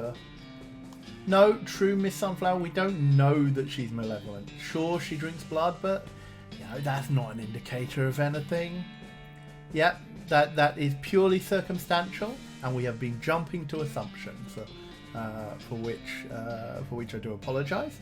And we should take the time to be less judgmental. Yeah, it's a problem for future Anil. Almost certainly. You find a pair of saddlebags slung over a tree branch. Stencil letters on the side say property of foot or dead library. Well, nice that the skeletons managed to redo all of their branding after being raised. Maybe she ran making black pudding and ran out of Tupperware. Very possibly, Zalia. Very possibly. Never judge a doll by its blood drinking habits. Yep. Future Anil didn't travel back in time to stop us. How can it be? I think you're right there, Sharkle. I think you are right. Fine. Dig through the bags. The bag is full of books, mostly boring military field manuals. You do find one of specific interest to you, though. Advanced Beancraft, Volume 10. Haha! Magic. Right. Read this to learn a new bean slinging skill. It's a cookbook. So, there's a recipe that has been scratched out and replaced with a bunch of paranoid, insane scrawling. Gives Wary, a skill that increases your maximum AP. There's a poem scribbled into the margin whose words keep shifting and changing. Gives Uncanny Presence, a perk that provides resistance against elemental damage. And there's a chapter about cooking bean dishes so small that they have to be served intravenously. Gives Blood Beans, a skill that lets you regenerate health during combat. Well, we don't really want to learn Blood Beans because we've got the Doctor as our partner. Have I played No Time to Explain? No, I haven't. Not one I'm familiar with, actually, Plum177. Any book in this is a Lightner. There are good Lightners. Kinda. Possibly. The ones we use are good Lightners. So, we're not going to learn Blood Beans. do we want Uncanny Presence or Wary? So Wary would give us, it would increase our maximum AP, which is the number of points that we have to use in combat. But Uncanny Presence gives resistance against elemental damage. Ooh. Uncanny Presence. No bad cows and no good lightness.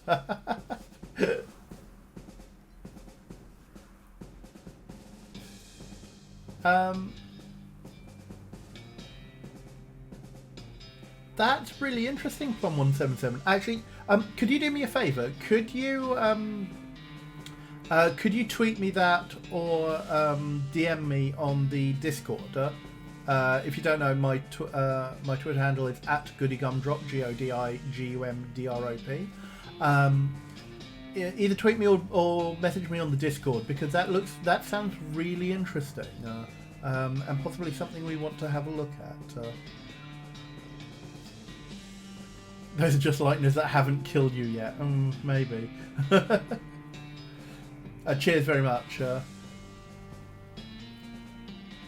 I'm going to go with Uncanny Presence, I think, because I've got something to boost my AP anyway at the moment. And I think in the long run, having elemental resistance is probably going to be better for us.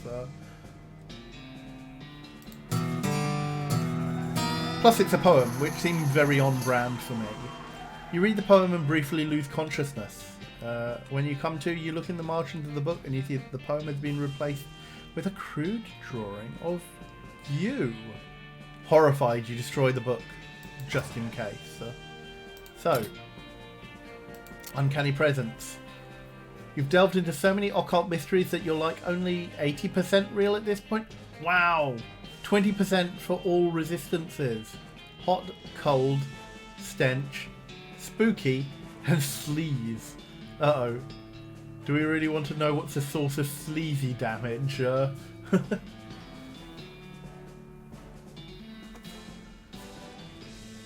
How much XP do we have though now? Let's come back. Unspent XP is 132. Oh, we were going to look to. We want to try and up our foraging. So, yeah, okay. We're going to try and up our foraging. So we need 200 XP. Yeah. Why are we sneaking?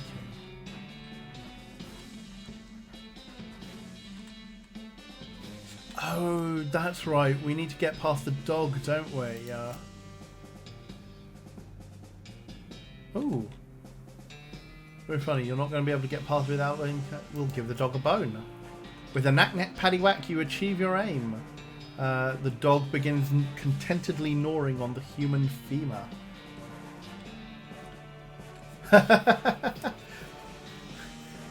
Wonder Woman, that's a really interesting thought.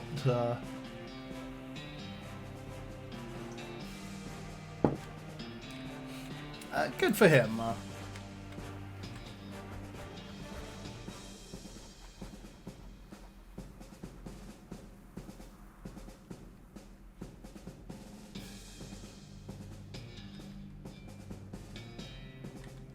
Okay, nothing out here.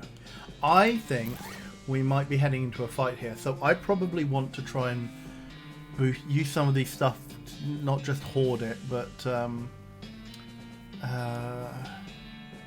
so I can have one more alcoholic drink, one food and a potion.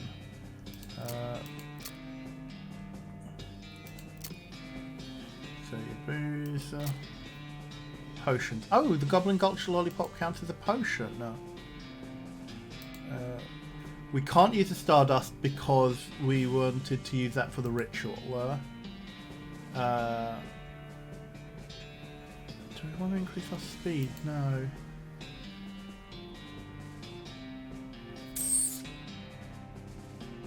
Do we increase our mysticality? I mean, I'm already at low muscle and moxie.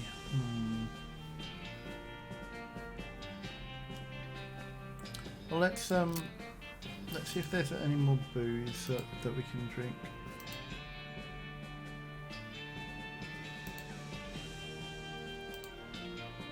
Well, let's drink some whiskey, get all of our stats up, and then see if there's anything. That's up by 1.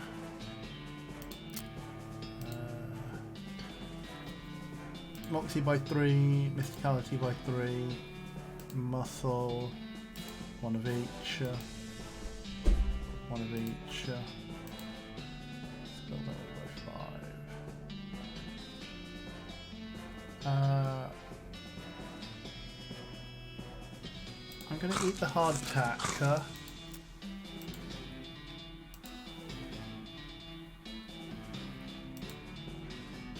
Okay. Let's leave it at that and see.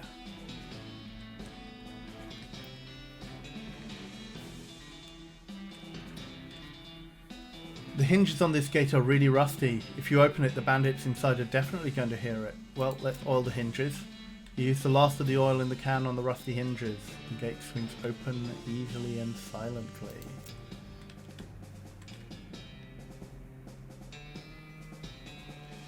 You creep up to the door. You can hear the gang inside. You notice that the door jamb is busted, probably from being kicked in.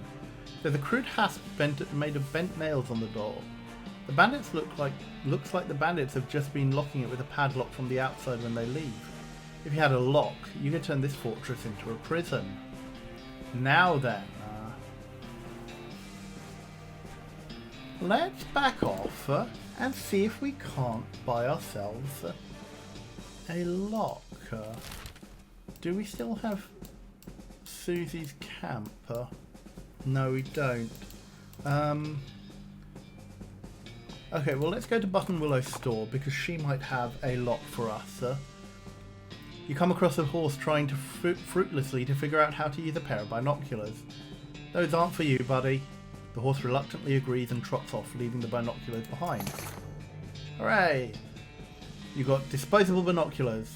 They also come in pairs because otherwise they wouldn't be binoculars. Which means we can make a stop at one of the forts actually on our way back. You have no meat. Yeah, I really need to sell things. Well, let's see if she's got a lock. She doesn't. She does have an advanced beancraft though.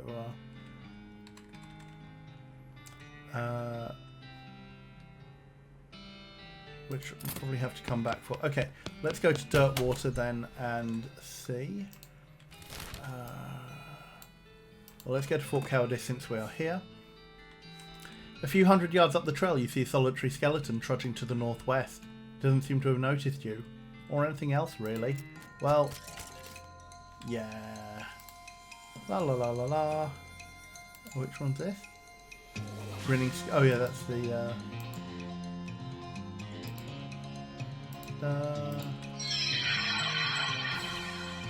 I mean, it's a bit moot when she can just bonesaw the skeleton, but.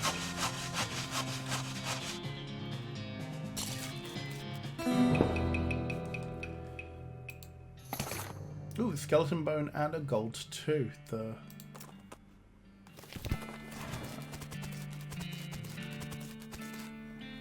Let's go up. You climb up into the watchtower and take a look around. Nice view from up here. Use the binoculars. You can just barely make out the entrance to a nearby mine. You've discovered Coleridge Mine. You climb down from the watchtower and pitch the binoculars in a nearby trash can. Keep Fort Cowardice beautiful. Okay. Let's head back to Dirtwater and see if we can... You encounter a family of scared settlers trying to pack their wagon to head back east out of Dirtwater. They're having a hard time getting everything situated. Well, let's help them pack. Using your advanced spatial skills, you nestle everything into their wagon with space to spare. Now they won't have to leave their children behind. Heard it here, folks. Mysticality improves your Tetris abilities. Yeah, we'll sell everything when we get here? Mercantile. Oh, no lock. Darn it. Oh, we should have bought the lock when we had the chance. Oh well, hopefully we'll encounter her again. Let's get rid of our. Let's sell all of the stuff that we can't use, we aren't using. So I have that equipped. Good. Thank you, game, for telling me that I have it equipped. So so I shouldn't sell it.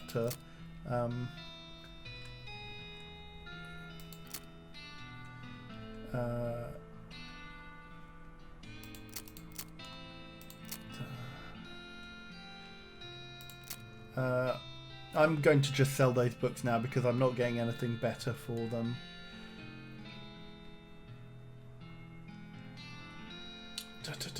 Yeah, that is really good game design, Jory, and brings us on to like the points of yes, if you have a generic inventory option here, telling us what we have got equipped so that we don't accidentally do things, silly things, is a really good plan. And just from a teaching perspective, it's good as well. The goblin trousers we'll sell. The gold teeth I'll just sell. Oh, we're bound to come across more loose teeth if we need it. Lucky Marigold is equipped. We're not wearing this anymore, so we'll sell it. We're not selling the sheriff badge. Oh, I'm going to keep that just for sentimental pieces. Keeping that just for now. We are not wearing that. We are not selling that. I'm going to keep that just in case. Wearing that. We'll sell the pistol. I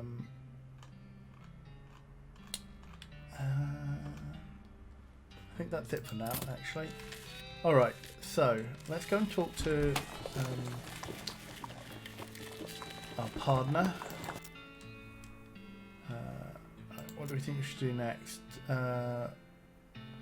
Okay, we can't take the TNT from her house, okay. Any other ideas? Hassan Desert Bandit, well we want a lock because I don't think we're going to go in guns blazing.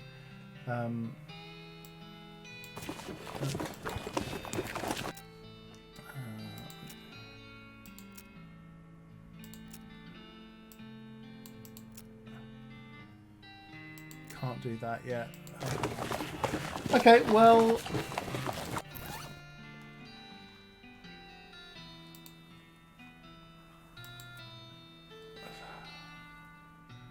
Oh, that's the other thing. So we need human ashes, stardust, which we've got, and a mostly perfect glass sphere for things. So I think we just go wandering now because we can't actually do any of our main missions just yet. Because I need to find Sally again so that we can get a lock off her. So let's go to Coleridge Mine.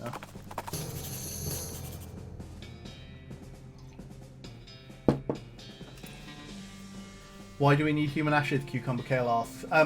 There is a ritual in one of the underground locations that we have this thing for. So we thought, yeah, why don't we need a human ashes? So it's a case of if we can find all the ingredients, we will see. I like how we are silly walking off to do necromancy. Yeah. You see a sign that says Snake Spring over yonder. Ooh. We'll keep going to where we want and then go to Snake Spring. Yeah, and find some friends. Okay, so what have we got here? Anything to forage? Ooh, yes. Harvest. More cactus spear. Okay. there.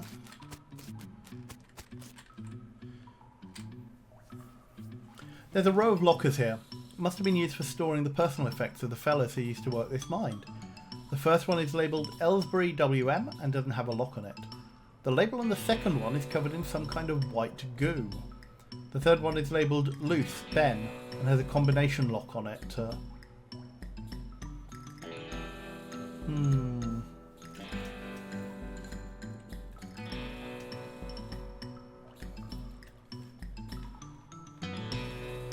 Right, well, let's open the first one.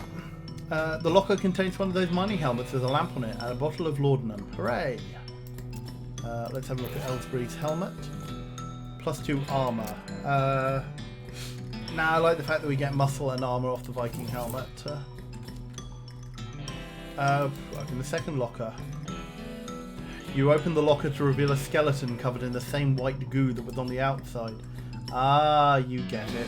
This guy must have died after his co-workers played a prank on him where they stuffed him into his locker and then filled it with shaving cream. Prank, yeah. I can't believe you dang Joe stuffed me into my locker and then filled it with shaving cream. I died from that, yells the skeleton, confirming both your insight and his vengeful murderous intent. Well, let's fight it. Ooh. Right, shaving cream covered skeleton is 82, but we have we obviously have the ability of the Doctor, which is probably a bit OP under these circumstances. So I'm just going to go ahead and cast this on the off chance, and also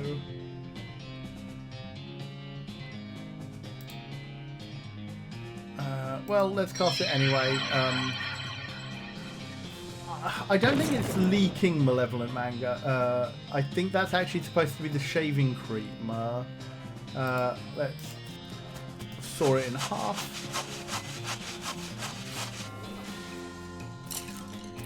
There we go. Yeah, I think Alice is a little bit OP under these circumstances. So we get skeleton bolts, some skull chips, and some loose teeth. And let's open the third one. There's a combination lock here. We don't know the combo. Well done. Hey, 59 meat. For anybody who hasn't seen this before, meat is our... I need a pickaxe.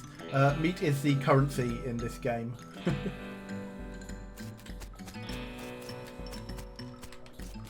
Wow. Whoa, this just opens onto a 30-foot shaft. Well, we have a rope. Sure is dark down there. Climb down. We're going to need to buy some more rope. Ooh. These stones have little triangles painted on them. And they're in a triangle. It's very triangle.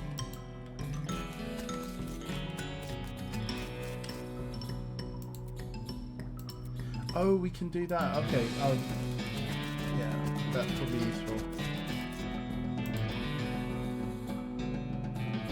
Yes.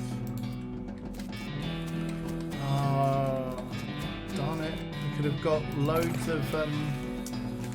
of meat. Oh, I'm gonna come. Well.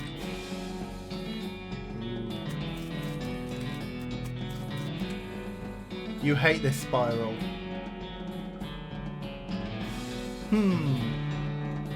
Luckily, no, Jory, we don't have a pickaxe. Luckily, that spiral was a lowercase s.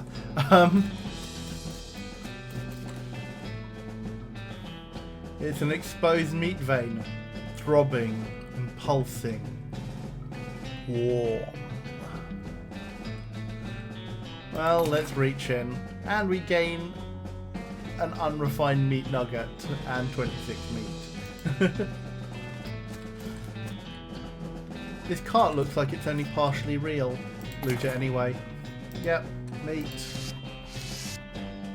Black fluid oozes from the vein. A scabrous mass sits below it on the floor. Yeah. More meat. This spiral makes you uncomfortable. You and me both, buddy. Vibrating. Unrefined meat nugget.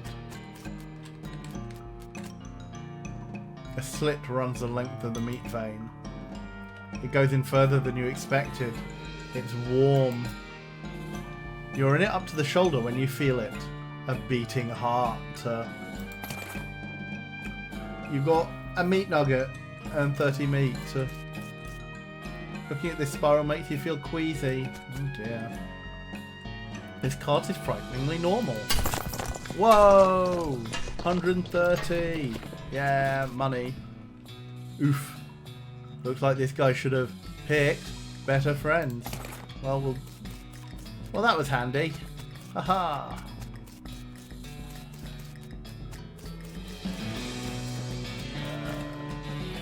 Okay. Mine X. More meat nuggets. Mine X. Oh wow, we're really racking up the money here.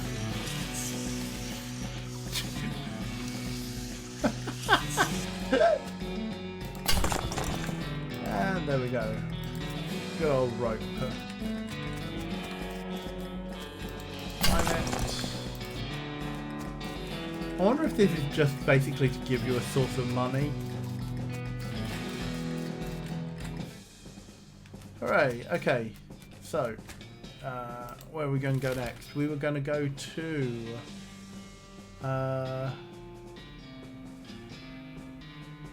Snake Spring. There we go. You find a flyer for a dynamite store up north. It's charred around the edges like it got blown here by an explosion. Dynamite Dan's Discount Dynamite Dare House. So much meat, Jared Hopwood would be proud.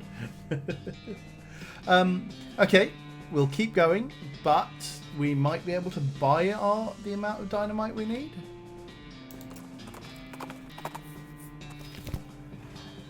Okay. Oh, I need foraging.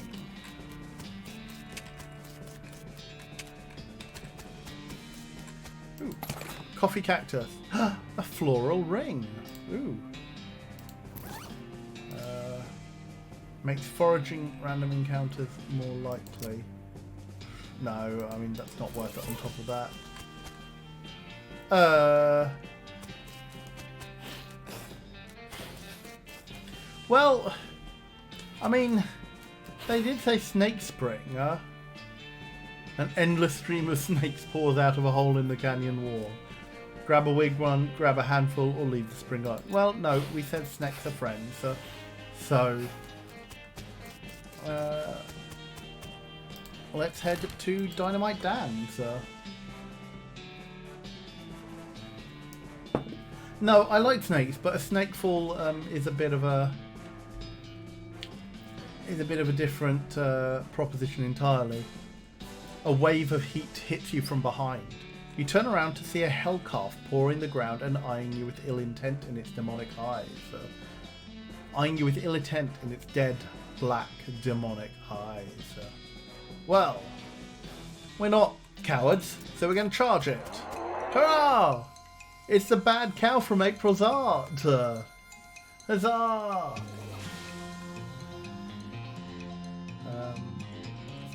Let me actually just tinker with something for a moment.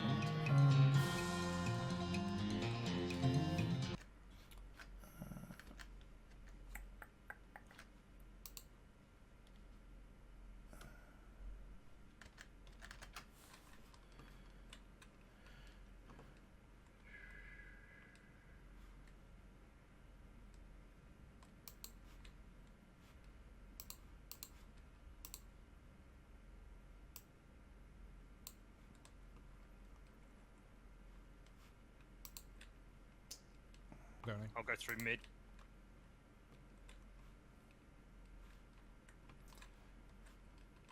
Okay, I think that is better for me. Right. What time is it? 7:30. Okay, cool. We might run a little bit later on this stream than usual. I mean, I don't have a meeting tonight, so I can go for a bit longer, and especially given the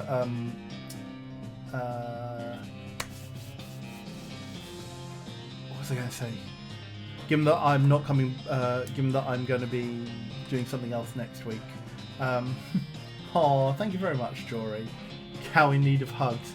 I don't know how much hugging I really want to do here. I mean, don't get me wrong, we're in lockdown. I miss hugs. But I'm not entirely sure that I'm going to hug a cow like that. Oh, thank you very much, Charcoal. Yes, trust me, I'm not going to push myself, especially because you're going to see a lot of me this week. Oh yeah, non-binary star system. Hugging cows is nice if they are good cows.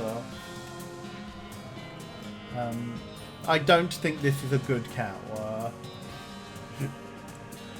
Right, so let's start by casting a spell.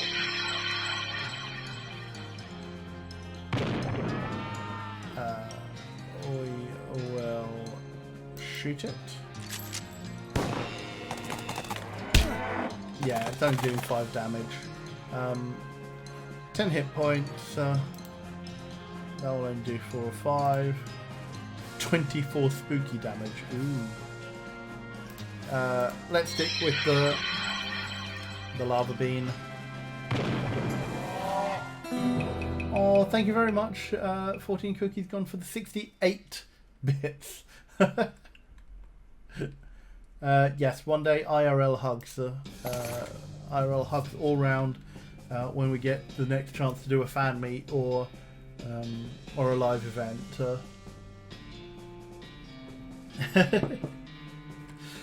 So, you put out the unholy fire that animated that unfortunate Dogi. Gain 16 XP, tainted milk, brass bull ring, 39 meat, and extra thick leather. Ooh. So let's just have a quick look. I think there is crafting in this. Thank you very much, Ryu, here for the 100 bits. And the one remaining bit to cover your shame. Ah, thank you very much. Nice. 14 cookies gone. Rip cow, too good, too pure, too murderous. Yep, very much so. I think there is a crafting mechanic, so I'm going to keep the leather. Years of being stuck in the nose of a cow have done nothing for the... And thank you very much for the 69 bits, Molietsu. Have done nothing for the finish on this thing. Tainted milk. This milk moves of its own accord, perpetually solidifying and reliquefying itself according to its own curdled desires. Mysticality by 11 and speed by 5. That's really nice, but do I really want to be drinking cursed milk? And thank you very much for the 100 bits non-binary star system. Much appreciated. We've got lots of unrefined meat nuggets that we can sell. We'll be selling that. That's good. Okay, cool. Dynamite Dan's. Wow. Well, I mean, test the goods, I guess. Contains enough dynamite for a whole year. Whoa. 4,250 meat. Yeah.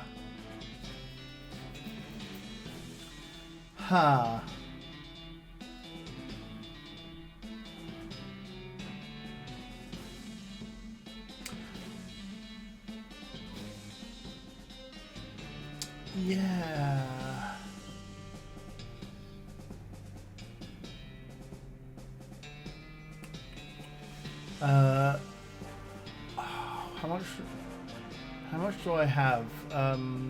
13 dynamite. Well, buying 15 dynamites isn't really gonna cut it. So I guess I've got to save up for.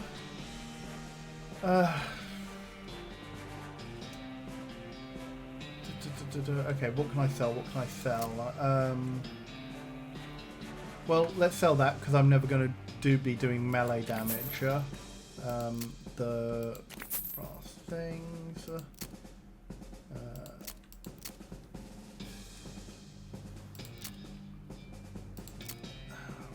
sell that. Ooh, 100. Okay, cool. Well, let's get rid of the books now.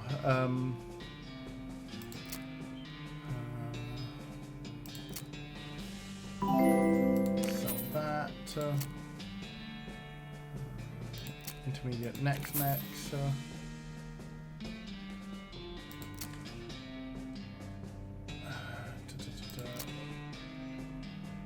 In case I need silver, I'll keep that.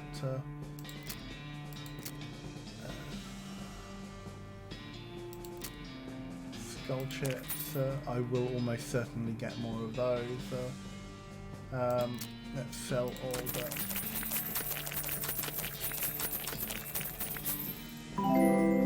Okay. No, so Rhea here, that's not a 15. That's not 15 dynamite for 25 meat.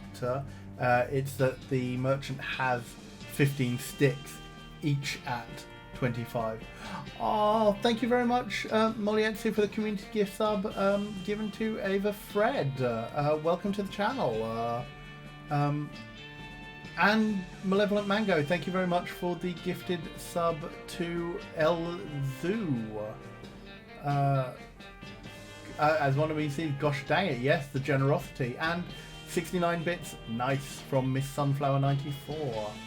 Have I got everyone? Yes. Oh, wow. And 69 bits from 14 Cookies Gone. Thank you so much for that nice donation. I mean, 25 times 52 is still only 1,300, so the year's supply is pretty overpriced. Oh.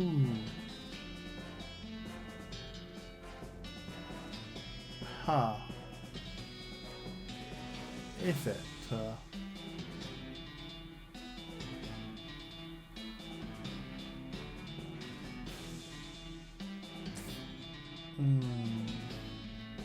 Because 4 is 100. Yeah.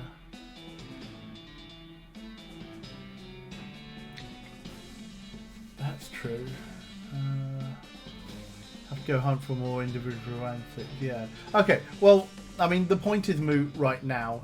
So, thank you very much, Wonder Woman, for the 69 bits. Nice.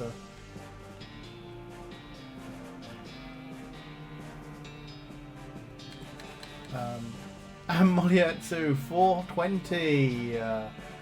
Thank you for a blazingly good donation. And Raleigh, thank you for the 100 bits. Oh wow, all the hype. Yes, the point is, it is a moo point. Yes.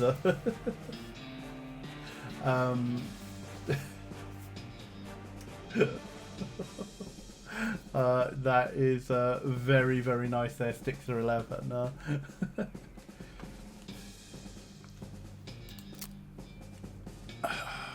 Well, I mean, as I say, don't have the money, so we will wait and see. If I have to come back and buy that 15, then I will. Yeah.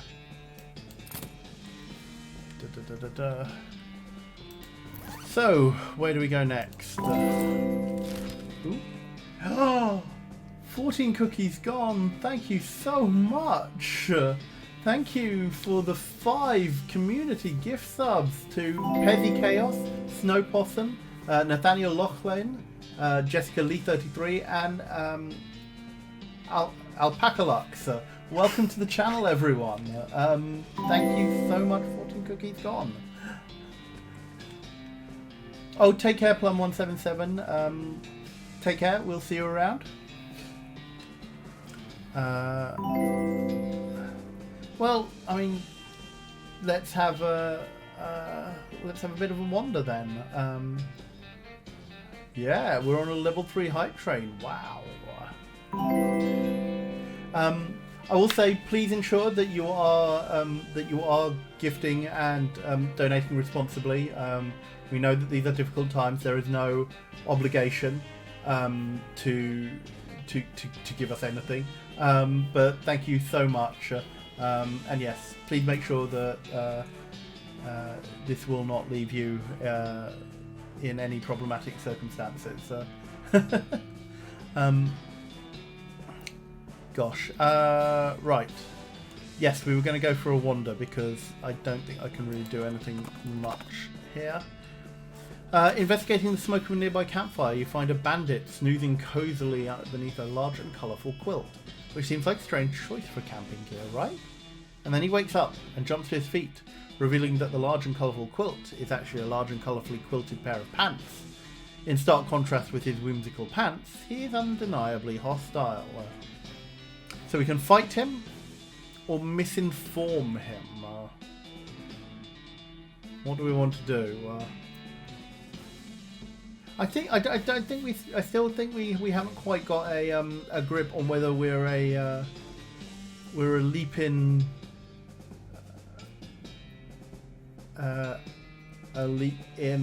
attacky kind of thing. We know we're glamorous. We know we're fundamentally a style over kind of substance kind of guy.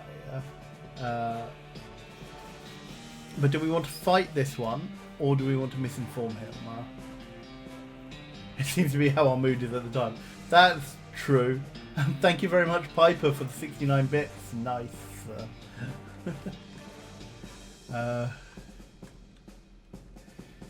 Let's misinform him. Let's see. Howdy there. Sorry to bother you. I was just looking at the elaborately quilted designs on your pants. This is quite a find you've got here. What do you mean? Well, you see, I'm a student of archaeology, and some of these patterns are very similar to an ancient script I'm familiar with. I believe what you have here may be the key to a lost civilization. Would you mind turning around so I can see the back? Nonplussed, he turns around. You poke at the heavy quilted fabric while lifting his wallet from his back pocket. Yes. About 2 days' ride north by northeast. You should look for a big rock. Yeehaw! Thanks, stranger. And we purloined 26 meat from him. Okay, take care. 14 cookies gone. Thank you. Thank you so much for all the bits and the subs. Much appreciated. Let's go for another wander. You notice a campsite off in the distance that appears to have been very comprehensively trampled to ruin. Thank you, Ryu, here for the 100 bits. Oh, all right. Sorry, I misread there. Thank you for sticking around then. You discover a new map location, the destroyed campsite. So let's go there now. What have we got? Knapsack seems like it's taken a lot of abuse recently. Most of the contents are trash from being stomped on. You do find a dented can of potted meat, though. You also notice the knapsack has a knife sheath strapped to the side. You don't see the knife anywhere. Ooh. Okay, we've got more food. Ooh, muscle, mysticality, and moxie by 5. Nice. This tent is a real mess. It looks like it was trampled by a whole herd of cows. There's something odd about it, though. A more thorough inspection reveals dusty boot prints on the tattered canvas. Cows don't typically wear boots. Oh,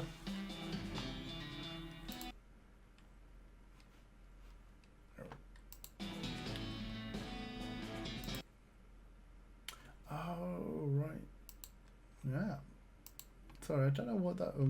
Okay, well, never mind. A more thorough inspection... Oh, sorry. Cows don't typically wear boots. That cow does because it's stylish. You might be right there. You might be right. Yikes. You think maybe this used to be a person. Diagnosis doc? Cause of death. Hit by a freight train. The only tracks I see are cow tracks, though. Could have been cows, I suppose. There's a leg missing, though. Cows aren't meat eaters. Well, neither are trains. There are cow tracks leading away from the mangled corpse. It probably wouldn't be hard to follow them. Since you have reason to believe these tracks may be a fake, you could either follow them or head in the opposite direction. So, Do we follow the tracks or do we go the opposite way? Is somebody trying to outfox us or at least outcow us? Cannibalism. Well, we're looking at hoof tracks, Petty Chaos, but we think that they are fake hoof tracks. Two. Anil, no. Two. I think we all seem to be in agreement that they are actually they are false. So we will go the opposite way. You head in the opposite direction for about half a mile and discover another campsite, this one occupied. You observe the campers carefully from a distance before approaching. They're dressed weirdly, in brightly coloured baggy clothes and white face paint. As you get up closer, you realise they're dressed up as rodeo clowns. Gross. Why would they do that? There doesn't seem to be a rodeo happening anywhere near here. Well, we're going to approach a rodeo clown campsite. This rodeo clown is playing a harmonica. The tune he's playing basically goes doot doot doodle doodle doot doot doot doot doot doodle doot doot doot. I was right the first time. Say hello. He nods politely but keeps playing. Oh, haha! I've just noted our noted our meat score, 1669. Nice.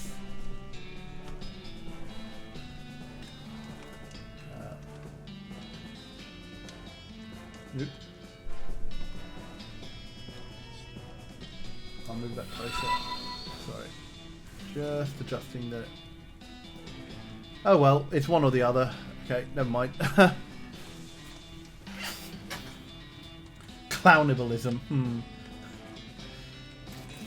This rodeo clown is eating a comically large haunch of meat. He narrows his eyes at you as if to say, mine. This clown is idly juggling a knife. Howdy, stranger, he says with a smile. Let's converse. Howdy. What are you guys doing out here? The clowns exchange glances. Camping? You can tell by the campfire. What I mean is, there's no rodeo or circus around here, so why are you guys in rodeo clown outfits? Oh, that. Our circus is up north. We're on break, so we decided to take in the sights. What sights? This is in the middle of nowhere. Nonsense! Check out those cactuses over there, and those mountains. And well, all this sand. Plenty of things to see. I guess so? What circus? I didn't hear anything about a circus in the area. Oh, you wouldn't have. It's just a little travelling show. You aren't missing anything. What's it called though? The clown hesitates, then shrugs. It's called Barnaby Bob's Perfectly Normal Travelling Circus Sideshow. Perfectly normal? Why is it called that? He narrows his eyes at you. Accuracy. How far north is it? Oh, pretty far. Too far for you to worry about. No, really, how far? So, it's up near Goblin Gulch. Wow, that is really far north. Right, exactly. Too far. Wait a minute. You guys walked all the way down here for the northernmost part of the territory for sightseeing. On your break. We get really long breaks. We have a good union. Look, I may have literally fallen off a turnip truck recently, but that doesn't mean I'm stupid. What are you guys doing here really? The harmonica player stops playing, and the clown's eyes grow very cold. His friendly grin turns into a snarl. We're travelling tutors, giving lessons in minding your own friggin' business. Would you like a free sample? Oh, hey Mike! You packed your kitchen, drank some of my alcohol to make the load lighter, but forgot you haven't eaten since lunch. Mike. Mike. I'm giving you the sternest of looks right now. Go and eat something.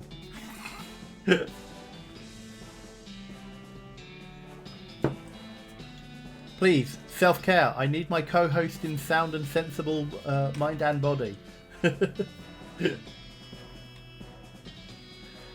Yeah. Engage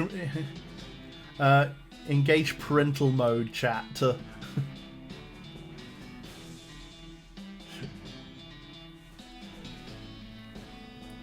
Alternatively jump on official VC. Oh gosh. Actually, talk of food makes me think I want a pizza. I might have to buy a pizza tomorrow.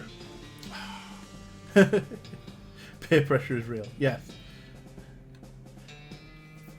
To be fair, Mike, you would do exactly the same if I came into your chat and did this. Our chat with me when you're streaming. But yes, look, you know what I mean. I know pizza sounds really great. Unfortunately, the only thing I've got really to put on pizza is like onions and chickpeas. I don't actually have any meat. Not that you need meat to go on a pizza, of course, but like I don't really have any other protein other than chickpeas right now. Unless I did a, because I've got. I mean, I can make the dough, and I've got mozzarella.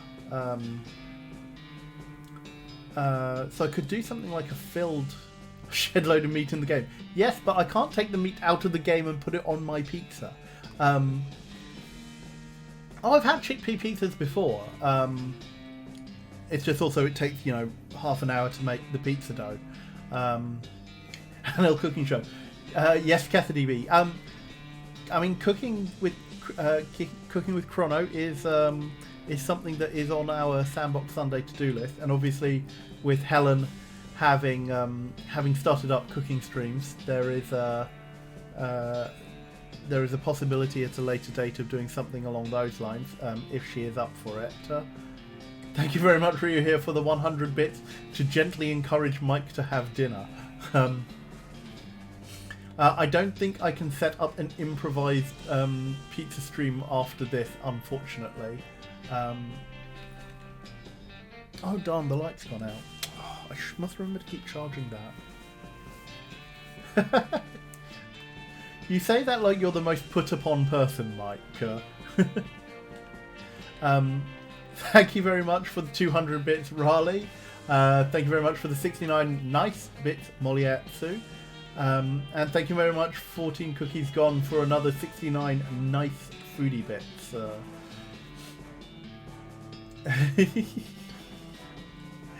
Go, eat. We'll see you later. So, back to the actual game. So, do we want to bring it, you pasty-faced goons, or back away for the fight that we appear to have gotten ourselves into?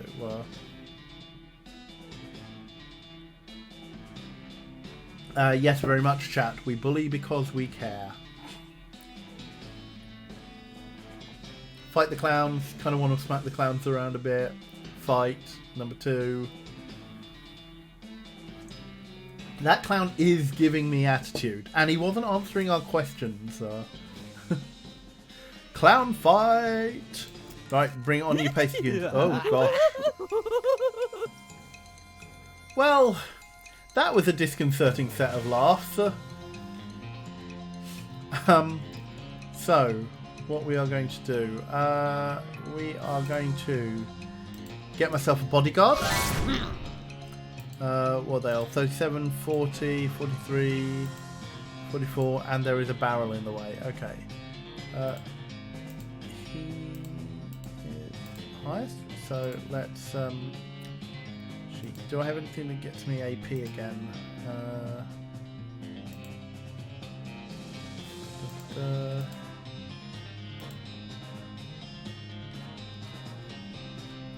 Okay, so I can poison somebody. Alright, okay. So let's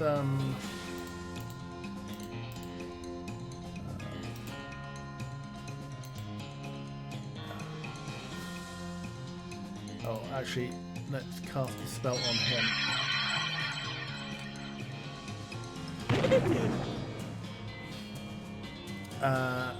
Let's blast everyone. Ooh, and it got rid of the barrel. Nice. Okay, they're not doing a huge amount of damage, but it is adding up. Ooh. That giggling is really disconcerting.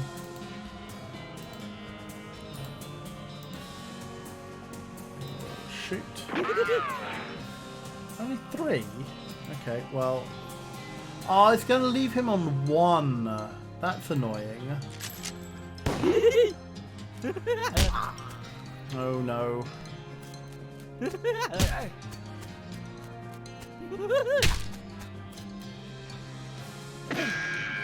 Oof, that is a lot. Okay, well... I'm going to shoot him. Actually, I shouldn't have done that because her blast would have taken everyone out. Although, I do need her to heal me. So... Yeah, right. Okay, hopefully with healing, I'll be able to get through this fight. Yes, F for being friend, alas.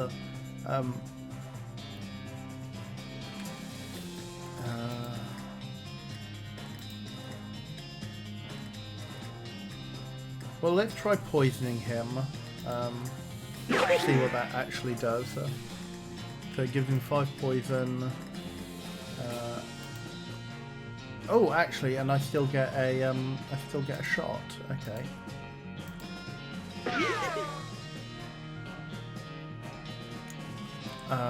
Let's continue to patch me up.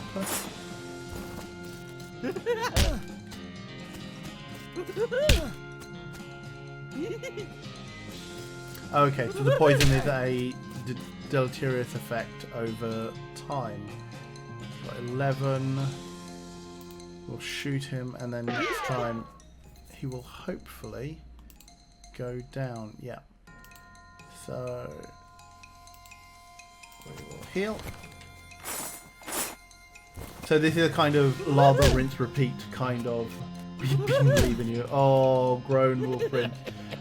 Thank you very much for the 69 bits, Wonder Woman. Clowns, please stop. Well, we're trying to make them stop. I've got 20. They'll be doing 10 damage, so I think I can do a 5 and 5. So I can shoot him. Got 10.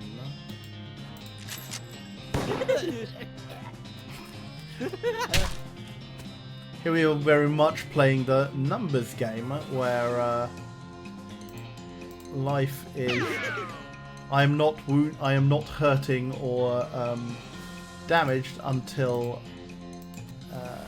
I am at 0 hit points.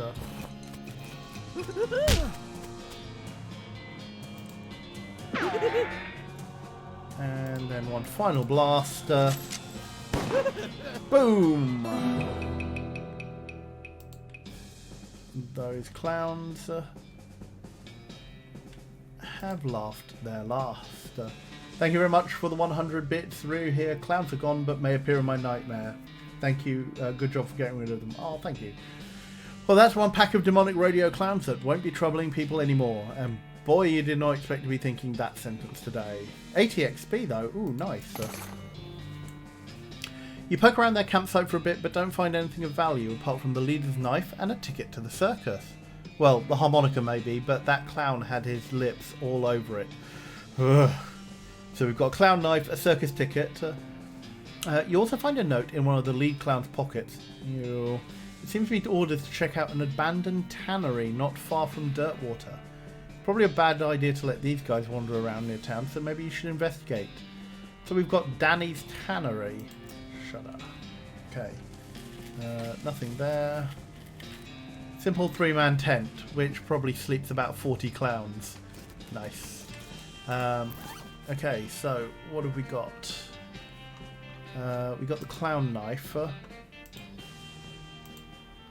Ooh. 9 to 11 damage, but it wouldn't let us skin. Well, I'm not a meleeer, so that could probably get sold.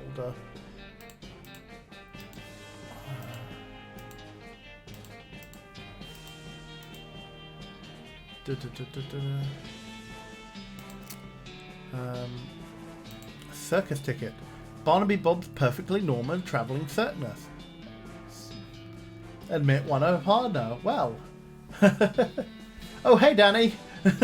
Yes, you do apparently seem to own a tannery.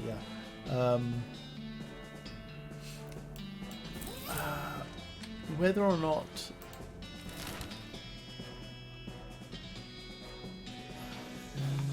there we go. Danny's tannery. Your keen eyes detect a secluded cave in the near distance. Exploring it would definitely be a good use of your time. We've got a Shaggy Dog Cave. Oh. We'll continue to the destination for now. It probably is a stranger circus, Stixer, but we shall see. Okay. It sounds like there's a lot of fighting going on inside the tannery, except instead of the regular fighting sounds you're used to, like shouting and gunfire and chairs being broken over people's backs, you hear a lot of ghostly bellowing and shrill cackling laughter. It sounds like a real bad scene, in other words. I am very familiar with your Nicola voice. Enter the tannery. As you enter the tannery, the second thing you notice is that the place has been abandoned for years. Probably since the cows came home. A lot of the equipment is wrecked, and all of it is covered with dust. The first thing you notice is that there are a bunch of rodeo clowns in here, fighting with... well, they aren't cows exactly. They're more like the possessed skins of cows. That's a little strange, because you've seen people wearing, for example, cow leather chaps, and you've never seen anyone being attacked by their chaps. Maybe there's something about the tanning process that makes leather impervious to possession, and these cow ghost whatevers are untanned hides. In any case, the clowns and cows seem preoccupied enough with their fighting that they haven't noticed you. At least, not yet. Let's look around.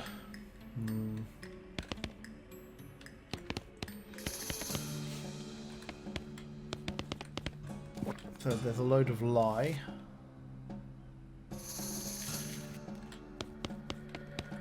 And lime and manure. Uh-oh.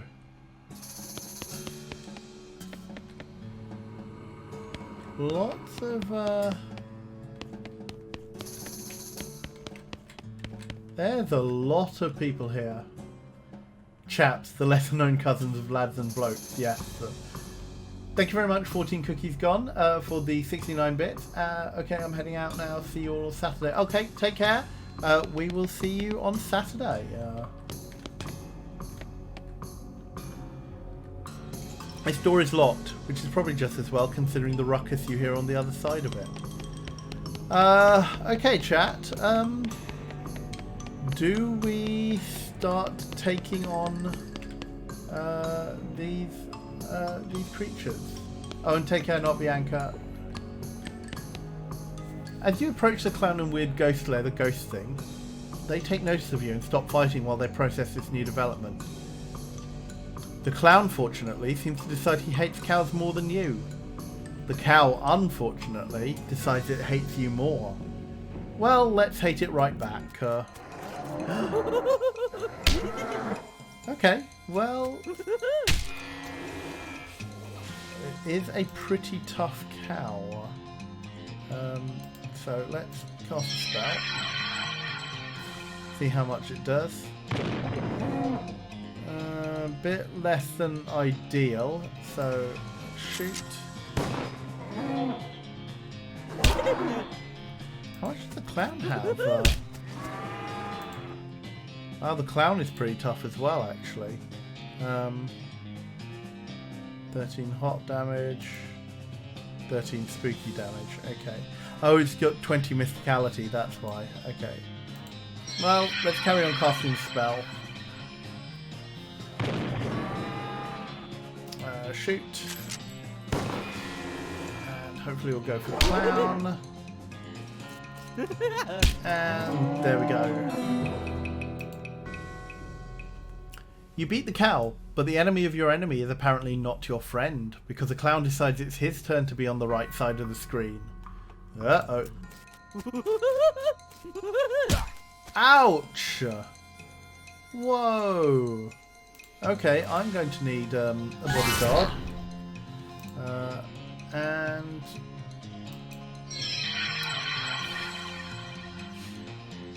Okay, well, heal. Looks like we did the hard. Oh. Oh no, it whiffed. Only 1 damage. Oh no. A muscle 17, yeah.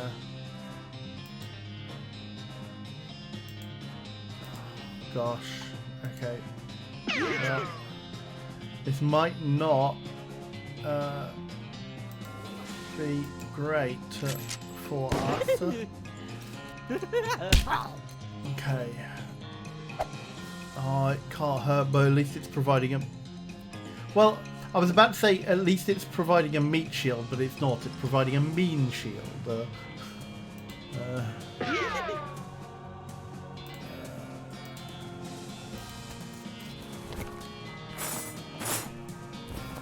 at least if she can keep healing more than the damage that the clown is dealing, then this is actually just an attrition fight. And, oh, this is just going to take forever, isn't it? If I can only do 1 damage.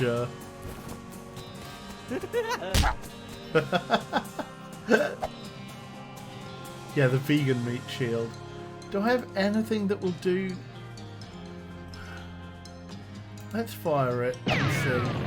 Okay, that's good. At least this will do like 3 damage extra. This feels actually really cheaty. Just vamp for the entire fight. Oh, it increases. Okay. But this probably means we're not really well equipped to fight more of this.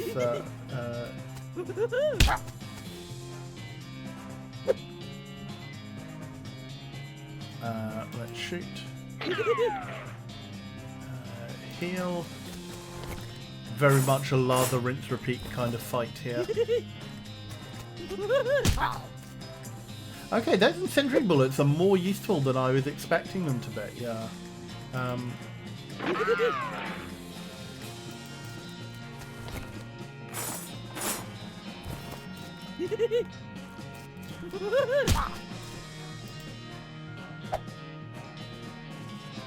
much? So it's got 9. It's going to take 7. Ooh, actually, if I shoot it and she shoots, then yes, excellent. Yeah, I am not a fan of the laughter either there, Falcon Reynolds. Fire is definitely doing good. Right side of the screen, wrong side of the fight. Yes. Well, that's 1 clown and 1 cow down. You hear a lot of more fighting going on in the rest of the tannery though, so that pat on the back will have to wait till later. Well, looks like you found an old toolbox. Leather shears and a handful of nails. Nice. Okay, well, I don't think I can do anything there, so let's head out. Because I do not have enough hit points or equipment to deal with any of those. Shoot the nails at the clowns. Okay. Cutting cowhide. Time was that these would have been Brad's, but nowadays man does not live by Brad alone. Oh. Oh. groan. Historical, accurate groan. Well, it wasn't my pun, Falcon Reynolds.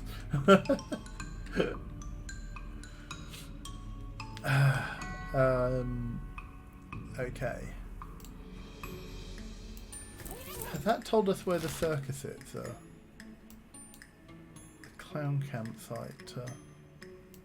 No. It's a bit of a shame. Okay, well, we'll go to the Shaggy Dog Cave. Let me just check what time it is. Okay, so it's 8 o'clock. Okay, actually, before we pick on this, it's been another an hour and a half, so I'm going to take another break, get up, stretch my legs, grab another drink. I suggest that you all do so. Remember, if you need to take your meds or anything, please do so.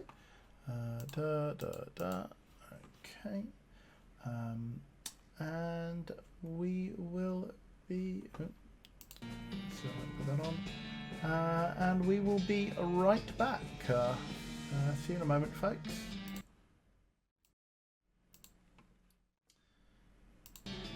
Okay, we're back. I have refreshed my hot drink. I've got some more water. So, we are good to go. Oh, right, let me just check. I think I've got all of those. So, yes, we have got a random encounter. As you turn a corner, you come face to face with 3 bandits pushing a large barrel marked TNT down the trail. The 4 of you stare at each other for a moment, unsure of how to deal with this potentially violent happenstance. So, we can dive for cover and fight them, or we can inquire about the TNT. Given that we have spent on outfoxing, I think we should probably use it. Howdy there, fellas. Fine looking barrel of TNT you got there. Appears a bit elderly though. What of it? Well, when TNT gets old, the nitroglycerin starts to sweat out of it. So I'd recommend you get it to your destination as quickly as you can. Maybe take a shortcut over that rocky and bumpy trail over there. The bandits shrug and start rolling the barrel off in that direction. After a couple of minutes, you hear a loud boom in the distance, and you gain 33 XP. Excellent. Now, what are we going to find at the Shaggy Dog Cave? We get some more beer barrel cactus. Let's check there's nothing behind us. Nope. Stomp, stomp, stomp, stomp, stomp. Right. Hopefully a nice dog. Hopefully we will find a nice dog charcoal. There's a plaque bolted to the cave wall here. A record of the events of the expedition to and into Shaggy Dog Cave, November 1887, as recorded by Jim Plackwright. Okay. Felt like there was going to be more there, but okay. There's a plaque bolted to the cave wall here. Having acquired through various and sundry means a story which is interesting in its own right, but better saved for another time, a map purporting to lead to a large cache of jewels and ingots of precious metals hidden by the infamous highwayman and train robber Black Cole Jr. in the years before the cows came home, I, Jim Plackwright, along with 3 companions, these being Nathaniel Wyman, Cyrus Howard and Douglas Watts, set out to find Shaggy Dog Cave and the aforementioned treasure.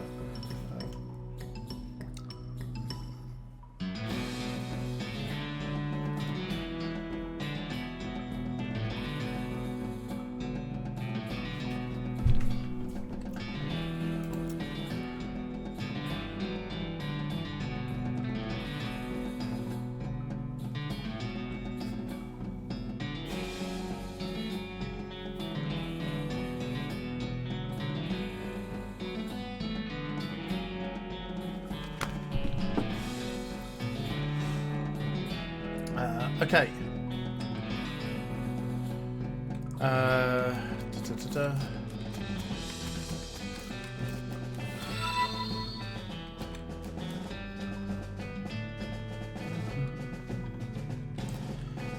Another plaque.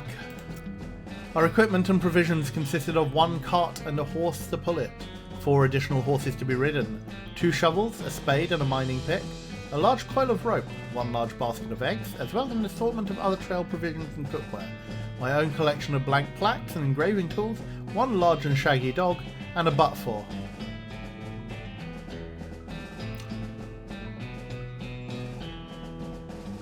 Okay.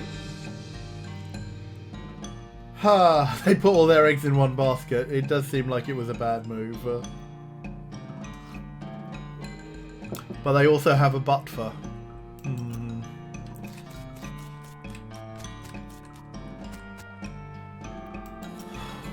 After travelling for 2.5 days to the south and east, we arrived at a small town named Dirtwater, the largest settlement in the vicinity of Shaggy Dog Cave. Leaving the dog to watch the horses, the 4 of us entered the local saloon and each ordered a beer, except Sai, who was satisfied with water. We're just going to get a big shaggy dog tail, aren't we? Oh, chat! You didn't! Oh no!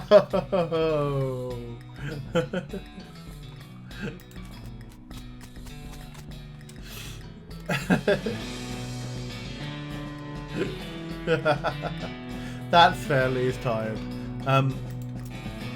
The barman provided our drinks as requested and then withdrew a small wooden box from underneath the bar, asking us if we'd care to witness something real interesting. Considering that we still had quite a few hours left to travel, we politely declined and asked him if he knew the way to Shaggy Dog Cave.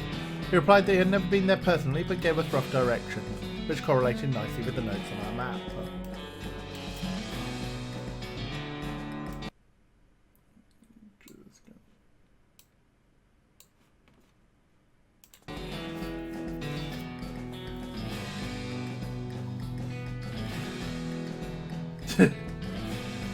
Apologies, definite human Jess. Your cat got timed out there.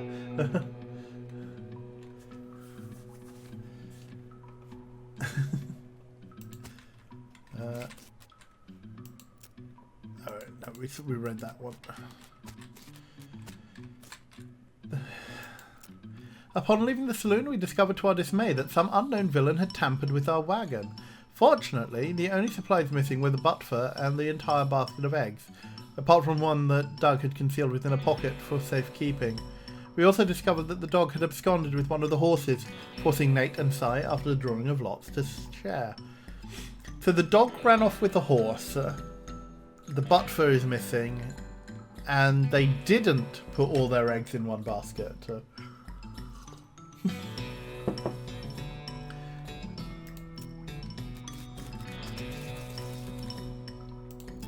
After acquiring a barrel of fresh water for the trip, as well as the replacement butt-fur, we headed out into the open desert. The sun shone down mercilessly upon us, though we took small solace in the fact that it would have been far more intolerable had we made this expedition during the summer months rather than November. In order to pass the time on the trip and resist becoming dazed from the heat and susceptible to desert mirages, we exchanged stories of our youth, which I will not be retelling here for reasons of length. That's the reason you're not telling it. However, I will relate to you 3 odd occurrences that happened to us during our trek through the desert. The first was 2 or 3 hours out of Dirtwater, when Nate noticed a glint of sunlight upon a metallic object partially buried in the sand. This was revealed to be a brass oil lamp of foreign design and manufacture, which fortuitously still contained a quantity of oil. Deciding this might come in handy, we stashed it in the wagon with our other tools. One moment, chat. I'm just going to make a slight adjustment to my volume levels. Oh, that's a lot better. Okay. Why I didn't do that earlier, I am not sure. Okay, we read that one. Yeah.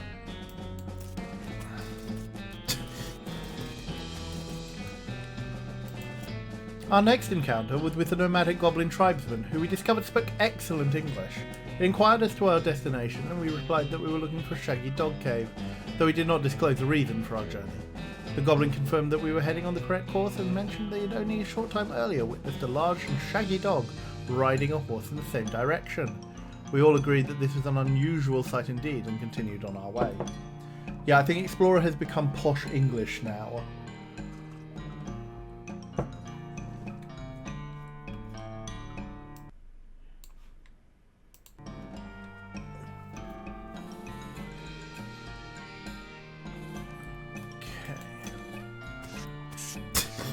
I'm with you, buddy. Sometime later, we encountered a large adobe hut, occupied by two identical seeming old men with wild hair and long white beards.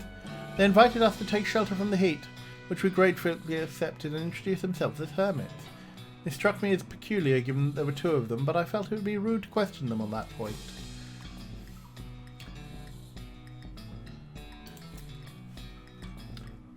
When is chat not hungry? Agreed, Jory. Although it depends on hungry for what. One of the hermits confirmed that we were near Shaggy Dog Cave, and the other hermit confirmed that what his brother said was true. They also commented that they had seen a large and shaggy dog riding a horse in that direction. We all agreed that this was an unusual sight indeed. The hermits refreshed our water supply in exchange for our buttful, and we continued on our way, excited to be finally nearing our goal. Usually we're hungry for altruism. That is indeed true, Stixer.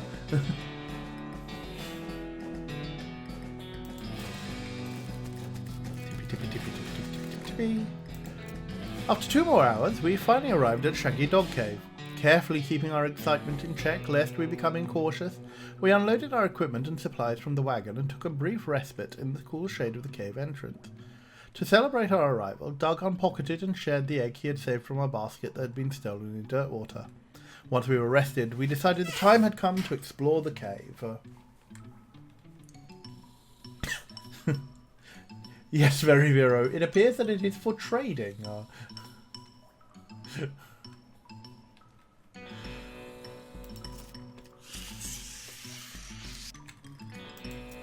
Discovering that we had neglected to pack torches, lanterns, or any other light source with which to illuminate the cave, we declared that it was indeed fortuitous that Nate had discovered that antique oil lamp during our travels. He gave the brass a quick shine and then lit the wick, and we were relieved to discover that it lit easily and provided a very adequate amount of light.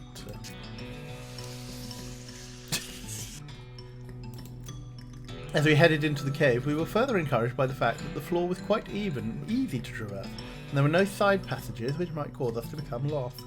Despite this, I resolved to hang a number of plaques to mark our progress through the cave, and engrave them with the tale of our journey, such that others who discovered the cave after us might be entertained and edified by our story. Well, chat, are you entertained and edified by this story so far?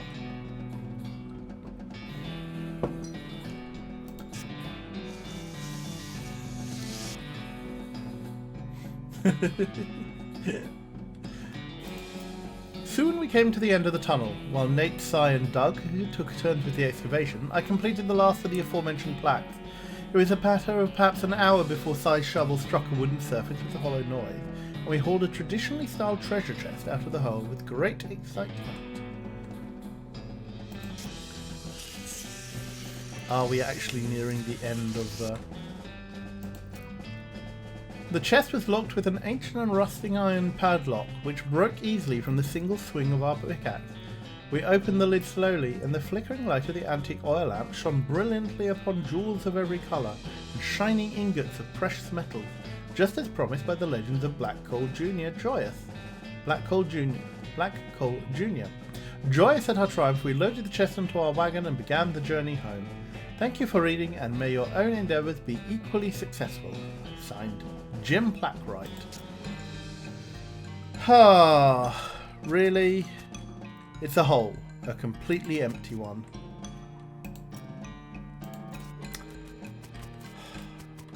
Well...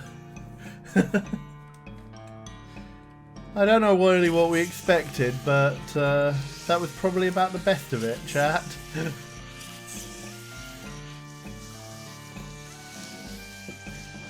Yeah.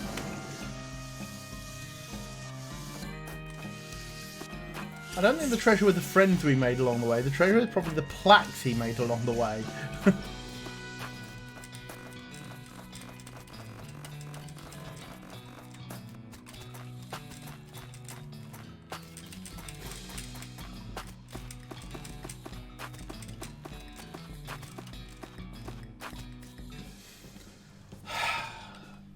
Sigh.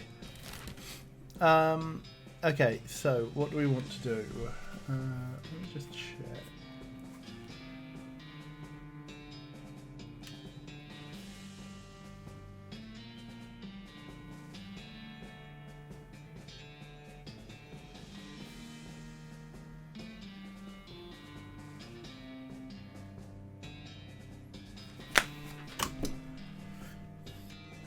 Okay, so we haven't got where the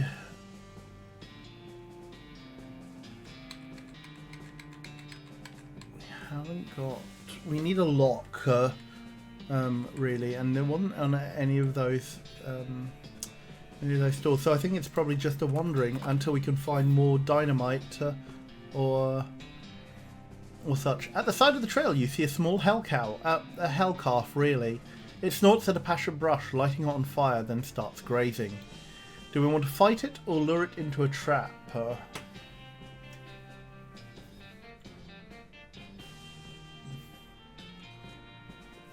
Lure.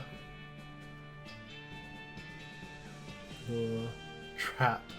It's a baby. I mean, that said, we have fought a hell calf already.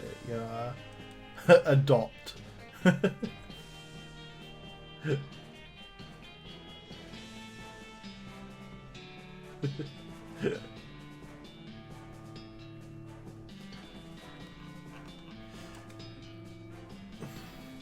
Let's lure it into a trap. You quickly dig a small pit and cover it with tumbleweed, which you light on fire. The hell calf canters over excitedly, whereupon you kick it into the hole and throw rocks at it until it's banished from this plane. You get 41 meat. Ha.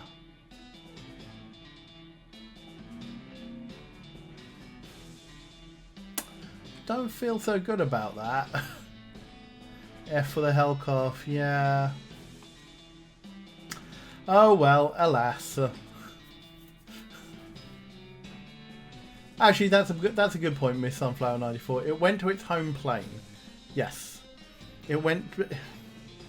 What would be the home plane of the hell cows? The elemental plane of barbecue. No, wait, hang on. Which one of the 9 hell? They're not lawful. They're chaotic, aren't they? So it'll be one of the levels of the abyss. So I might look up and see what level of the abyss might be appropriate for. No, sorry, that's a D&D tangent that we don't need to go down.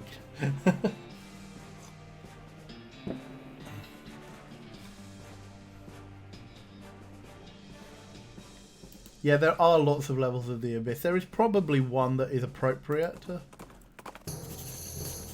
You spot a small cottage on the horizon with what looks to be a work table in front of it. The Silversmith's house. Aha. Ta-da. The sign says, "Silver bullet making apparatus. Help yourself." So we'll help ourselves. The workbench has a little burner and crucible for melting silver things, and some bullet molds. Seems pretty straightforward. There's also a vice, so you could smash silver bullets into needles if you wanted to. Aha! Right. Well, let's make some bullets out of the cufflinks. You're not planning on going to any weddings or funerals anytime soon, so you figure it's safe to turn these cufflinks into something more immediately useful. Silver bullets. We don't need needles just yet. I'll leave the other silver nugget for the moment. Let's harvest some button cactus bits. Well, let's pick the lock. Let's go inside. Ooh. A twin bed. The silversmith must have been a bachelor. Or a half-wit guy with a half-wit spouse. A spittoon. At least, it looks like a spittoon, but it's next to the bed. It might actually be a bedpan. Well, really, I mean, if it is a spittoon, that's bad enough. But if it might be a bad pan, and that'd be way worse. Yeah, we're not doing that. It's not glamorous enough to do that. The bookshelf contains like 90 copies of Johnny Tremaine. There's something weird about it, though. It's too neatly organised. Like maybe the guy was hiding something. Oh, we need 10 Moxie. Okay. Let me just check. What is our Moxie? Our Moxie is currently... our Moxie is currently 9. Oh, we've got 372 XP. So that is enough for another point of Moxie, which will get us to the 10. Can we script something here? No, but we can spend XP, and it also gives us the 200 XP to boost our foraging. So let's do that. Wow, 600 for level 3. Up our Moxie. And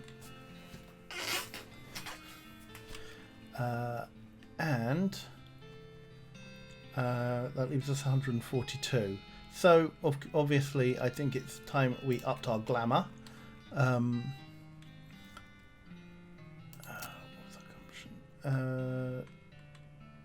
Let's up our gumption. We can't do that. We're not really using bean shield. So I think our next thing is that we're going to save up to make our bean golem a bit better. 144, 144. We're really keeping it even on these upgrades here. So let's try again.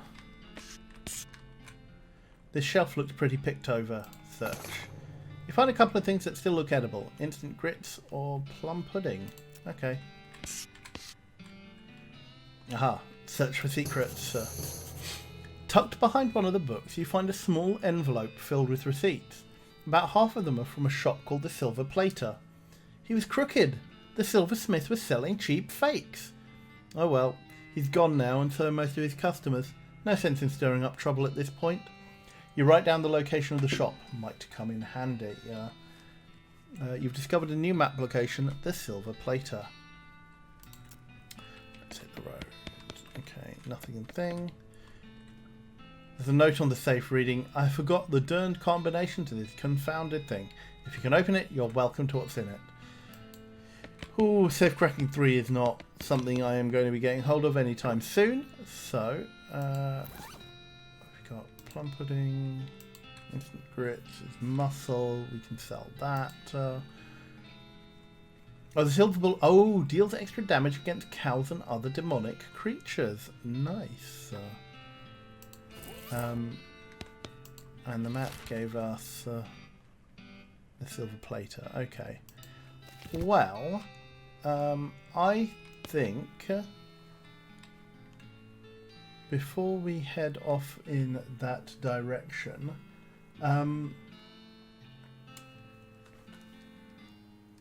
I think I'm actually going to call it there, chat. I'm feeling a little bit hungry, so it's probably time I do the same thing as we were all admonishing Mike for earlier, and go and do some self-care. So let's transition back to that. So thank you very much, folks, for hanging out with me this evening. I hope you found that interesting. We're going to be doing something. We're going to be moving on from West of Loathing to something else next week. I don't quite remember what I have got on the card, but we're going to be taking another introductory look at a game. And seeing what's what about that, and then we'll probably return to this in maybe 2 or 3 weeks on the Wednesday stream. Oh, you're all very lovely. Quick reminder that you can support us in a number of ways. You can donate to us directly by clicking the link down below, or going !donate. You can support us on Patreon at www.patreon.com/Rusty Quill. Supporting us there gets you a bunch of extra rewards depending on which level you choose to support us there. Many tied to our to the shows that we offer, or you can subscribe to us here on Twitch, as we have made affiliate. And everything we receive, we are very, very grateful for. Thank you very much to everyone who has donated bits, who has given subs, or who has subbed to the channel today. It is really nice to see the community thriving. And as I said, we will be getting you rewards for your subscription, hopefully fairly soon. I'm just looking to see what funds I have to commission emotes for. If anyone here actually is an artist who can make emotes, can you drop me a line and just let me know, or a link to your portfolio or something like that, so that I can have a look? Because as I say, I want to start making getting contacts and getting prices for this sort of thing. Cool. Was there anything else? So what's coming up later this week for anyone who came in later during the stream? This Saturday, I will be taking Mike's slot since he is moving house.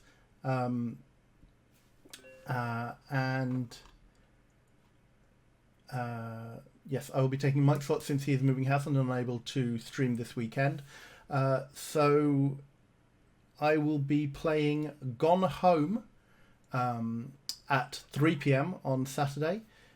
What is it? So I'm not going to tell you much about it now, but suffice to say that I am hoping that we will be able to complete the whole game within the stream, so you'll be able to see all of that. It's not very long, and there's actually quite a lot to talk about even within that. On Sunday, join us again at 2 p.m. for a Sandbox Sunday stream, where I am going to be leading you all in a poetry workshop. I put out a poll on the Discord and asked you to pick from a couple of suggestions, all of which will be added to the list and done at some point during the time I have available. But everyone seemed very keen to get their hands on, or to get creative this weekend. So yeah, we are going to be doing a creative writing stream and see how that goes. As I said, Sandbox Sundays are our test bed. They're for us to do something a little bit more experimental, a little bit more outside of just playing and introducing games in the way that we have been. So tune in for that. As I said, 3 p.m. on Saturday and 2 p.m. on Sunday, all times in BST. Obviously, you can follow us on Twitter at the Rusty Quill, or follow me personally at Goody Gumdrop, or join our Discord for more details. And if you join the Discord, you also get to join in with our lovely, lovely community that you have obviously seen have been very generous and very kind and very parental this evening. So thank you very much. Thank you very much, everyone, for being here, for hanging out, and I will see you online or on Saturday. Take care, folks. There we go.